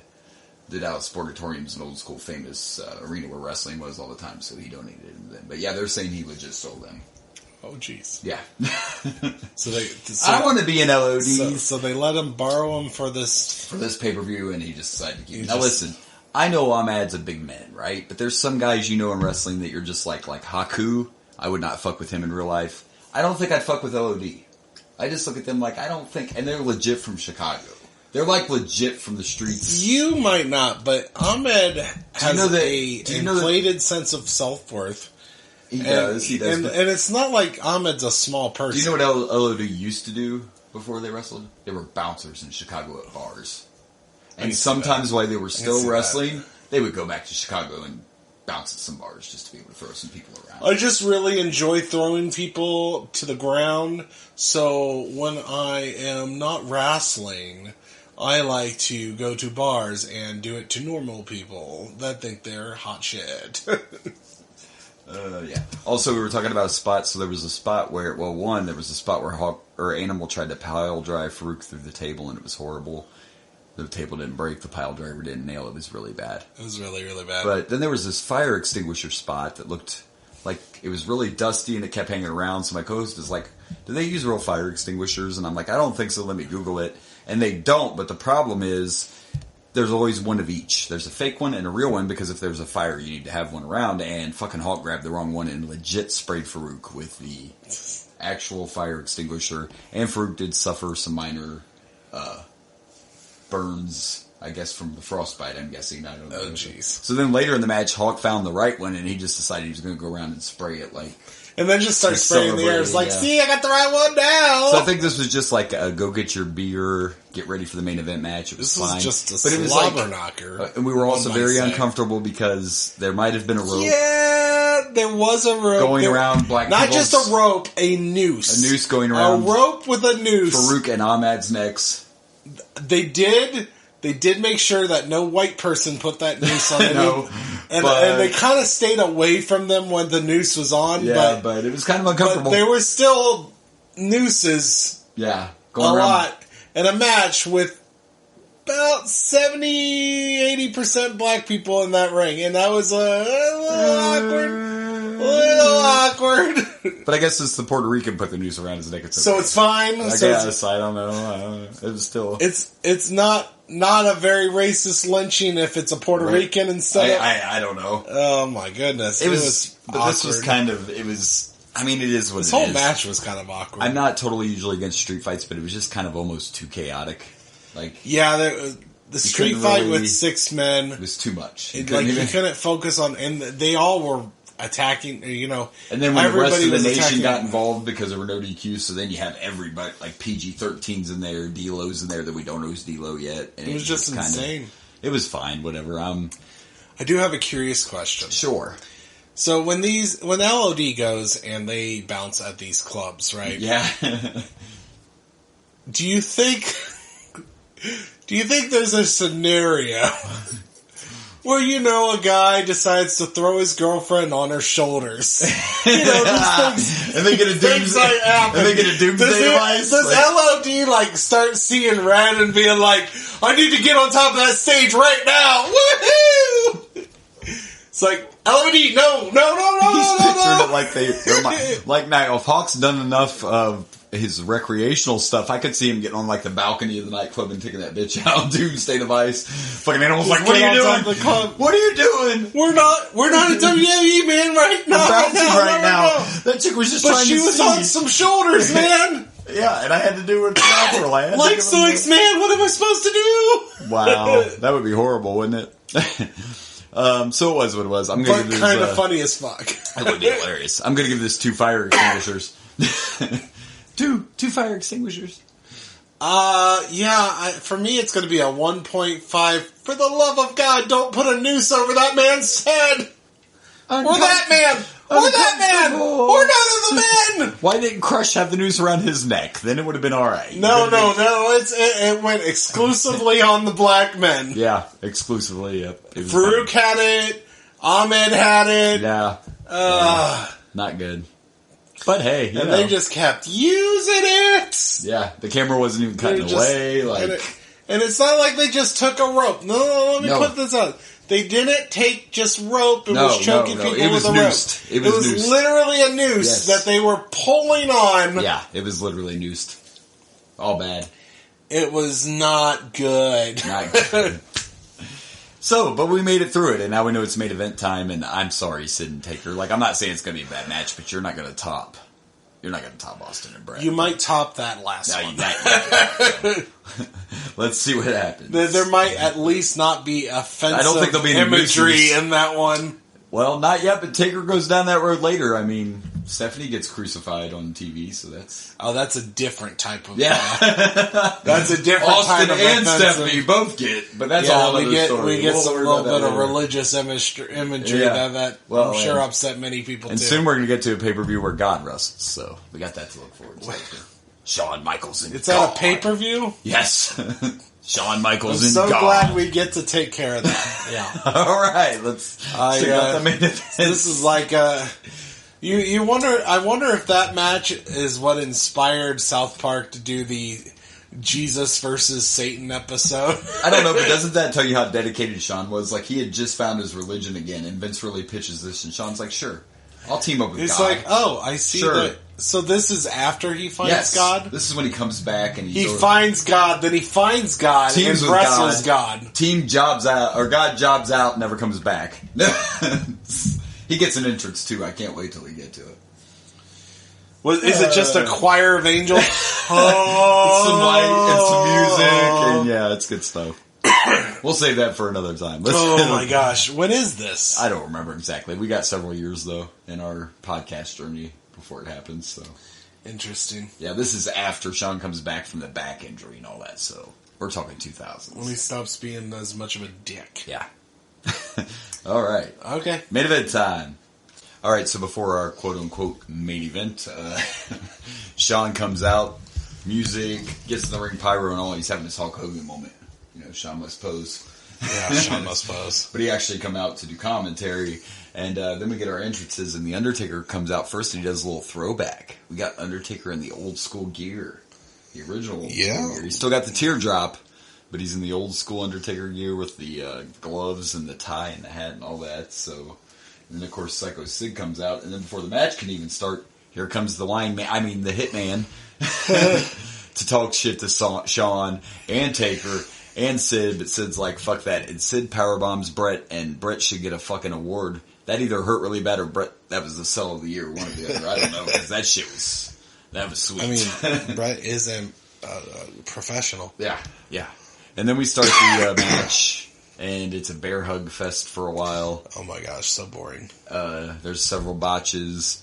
Then they go outside, and then they mention that I don't even know how far we're in the match, and they go outside, and all of a sudden Vince mentions it's a no DQ. That was never mentioned until we had already started. We were probably 10 minutes in, maybe.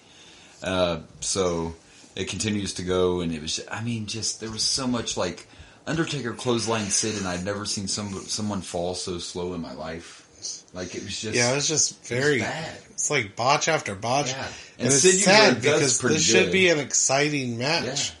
Yeah. I mean, Undertaker wins this match and wins the title. The most exciting thing was Brett interfering more than once, because later on after we learned it's a DQ, here comes Brett again with a chair and just starts beating the piss out of Sid, which eventually leads to Undertaker winning. And even though people were cheering because Undertaker won, they were still throwing shit in the ring. Because some people were mad. Yeah. And I think it was probably more because you basically made it look like Taker couldn't beat Sid without help. That was kind of the... That kind of sucks. Yeah, that kind of took away from it a little bit. So it was what it was, but it was... I mean, yeah. I get it. Like, this was the main event because it was a championship match. Brett couldn't have continued to turn heel if this wouldn't have been the main event, but the main event was definitely Austin and Brett, not this. You know what they probably should have done? They should have had, like, Paul Bearer's guys come out and, like, do some interfering as well. Yeah. If you're going to do it, you might as well have just, Kind of like...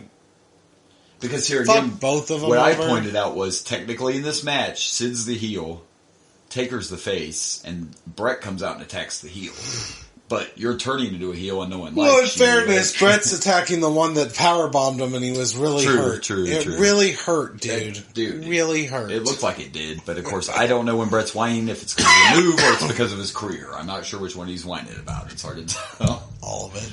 All of But it. I mean, also though, something else that happened. See, this is one of those manias, like, and it wasn't a horrible match, but there were so many moments because this is the first time they mentioned Undertaker's undefeated at WrestleMania. So we got the first official acknowledgement. They didn't call it the streak, but they did say Undertaker hasn't lost at Mania yet. So that was another moment. But I don't know, man. I know it's the main event, but I don't even think, like, I'm going to give it 2.5 whiny Canadians because there was a lot of botches. Like, I don't even, 2.5 might be high. It was kind of slow. It was botchy.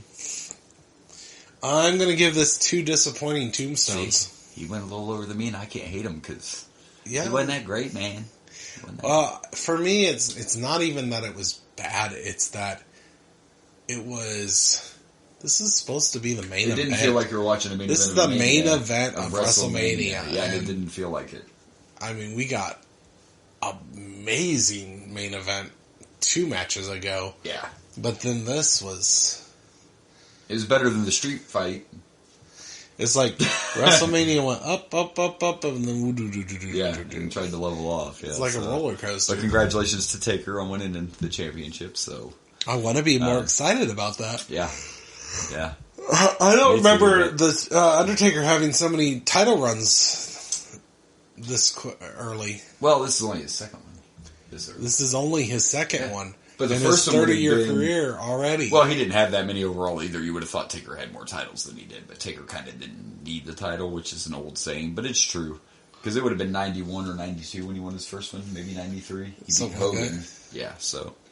But, yeah, Undertaker, wasn't champion as many times as you would think. Cause, But it is a lot early. I get what you're saying. I'm but we have to surprised- remember, too, that this wasn't the original plan. Shawn lost his smile. Yeah, This was supposed to be Brett and Shawn. So we wouldn't have got that amazing Austin match if Well, that's fair. Shawn wouldn't have lost his smile. So thanks, Shawn. Yeah, we might have had Brett, or we would have had Austin versus Shawn, which also probably would have been pretty Could great. have been, but yeah, I'm glad it worked out the way it did. But the main event was kind of So, all right, well, let's pick some matches while we're talking about. Okay, I suppose we could do that. Favorite match of the night. We technically could have skipped this one. Bret Hart versus Stone Cold. It's not. It's not even a The question. other one's going to be harder to do than this. This is the the only worst might be difficult. Only but 5-star match we gave in the pay per view. So yeah, it's hands down. It was fantastic. It was by far. This might raise this ranking up just because of that one match, even though we had a shit main event. Exactly.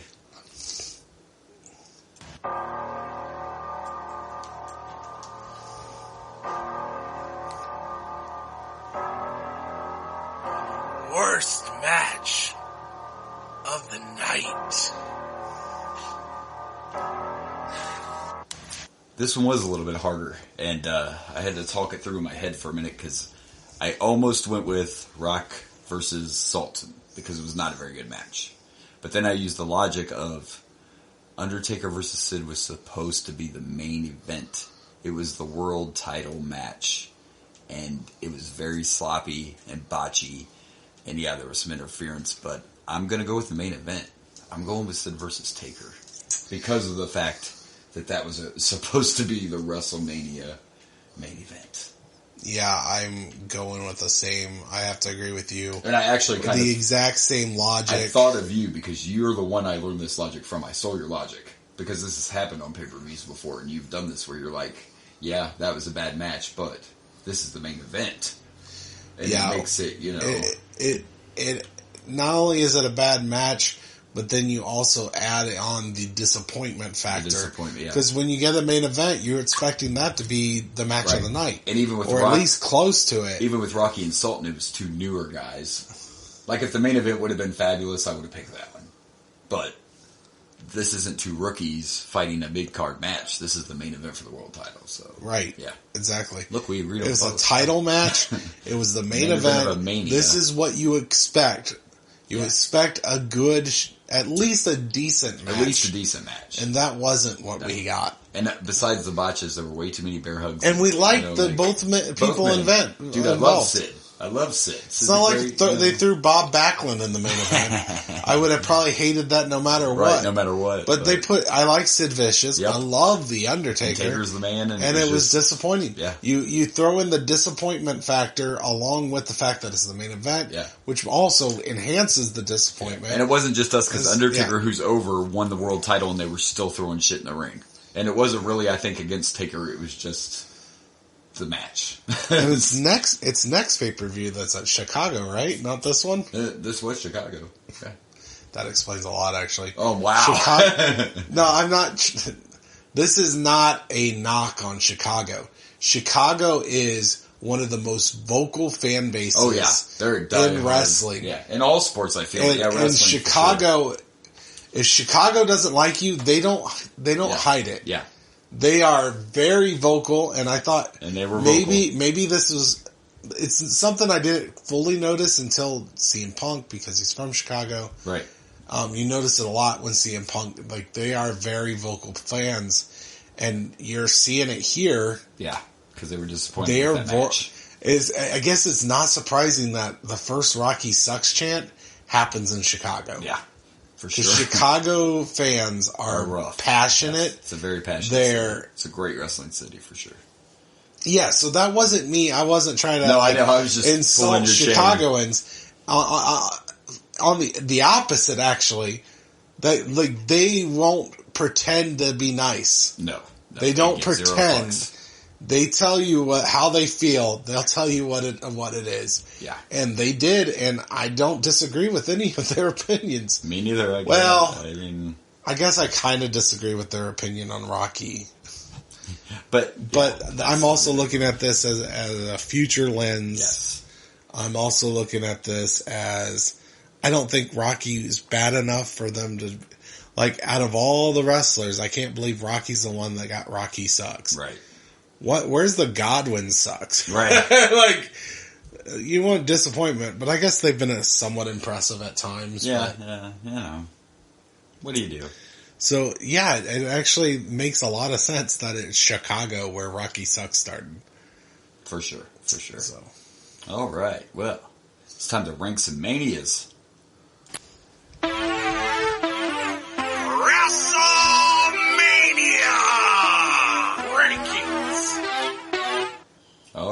WrestleMania rankings. And of course, I have switched and crossed over to the dark side, and I go worst to first, because we like to build that suspense. So here we go. We are 13 Manias in now. So at number 13, I have the original WrestleMania 1. At 12, I have WrestleMania 11. At 11, I have WrestleMania 9. At 10, I have WrestleMania 2. At 9, I have WrestleMania 10. At 8, I have WrestleMania 6. At 7, I have WrestleMania 5. And at 6, I have this one, WrestleMania 13. And even though I complained about the main event, there's still one amazing match, and there's so many little pieces of historical moments that have moved it up on the list for me. At number 5, I got WrestleMania 4. At 4, I have 7. At 3, WrestleMania 12. 2, WrestleMania 8. And still, right now, holding number 1 is WrestleMania 3. Alright, so for 13, I have 11. 12, I have WrestleMania 1. 11, I have 4. In 10th place, I have 6. In 9th place, I have 9. 8th place, 5. 7th place, I have WrestleMania 10. 6th place, I have WrestleMania 7. 5th place, I have WrestleMania 2. In 4th place, I have WrestleMania 12. I have this as my 3rd favorite WrestleMania. Nice. I won't argue. You get a 5-star match. It's not like we've ranked a lot of 5-star matches. That's true. And that match was fantastic. So this is 3rd place for me. And then WrestleMania 3 is 2nd place. And I have my favorite as WrestleMania 8. So there you go. Some rankings.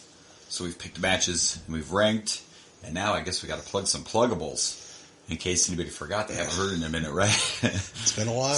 It's been a while since Don't forget we have that wonderful Boomer and Blaze Facebook page. You can follow us at Boomer_Blaze on the Twitter and the Instas, and at Boomer and Blaze Show on the TikToks. The TikToks. In the TikTok ghetto. And you? You can find me on Dragon Blazer Productions at Facebook, Instagram, YouTube, TikTok. And you can also find me at Twitter at Dragon Blazer Pro. Dragon Blazer Pro, because they make us go shorter. And you can also you can also watch these videos, and I'm working on them. I just put up SummerSlam 6 with our exclusive interview with the zombie. A lumberjack zombie. Lumberjack zombies. On the Rage and Blaze, or the Boomer and Blaze, YouTube page. Check out the YouTubes, kids. It's fun. Fun times. Everyone likes YouTube. That's a scary thought that we're going to be on camera soon. I don't know how I feel about that, but just joking. Well, we've ranked and we've plugged and we've done all that fun stuff. Next week, it's In Your House 14, Revenge of the Taker. Plus, something that's our personal favorite, the video game review will return, baby. Baby. Just like Adam Cole. So In Your House 14 next week, plus a video game review. And once again, thank you for your patience. We apologize for that little hiatus. Hopefully it won't happen again for a while. We can't say never again because stuff happens in life. But we plan on being back on track, and we will see you next week. Until then, this has been the Boomer and Blaze Show. I am Boomer. And I'm Blaze. And good night from Dragon Blazer Studios.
Hey everyone, this is Blaze from the Raging Blaze and the Boomer and Blaze Show.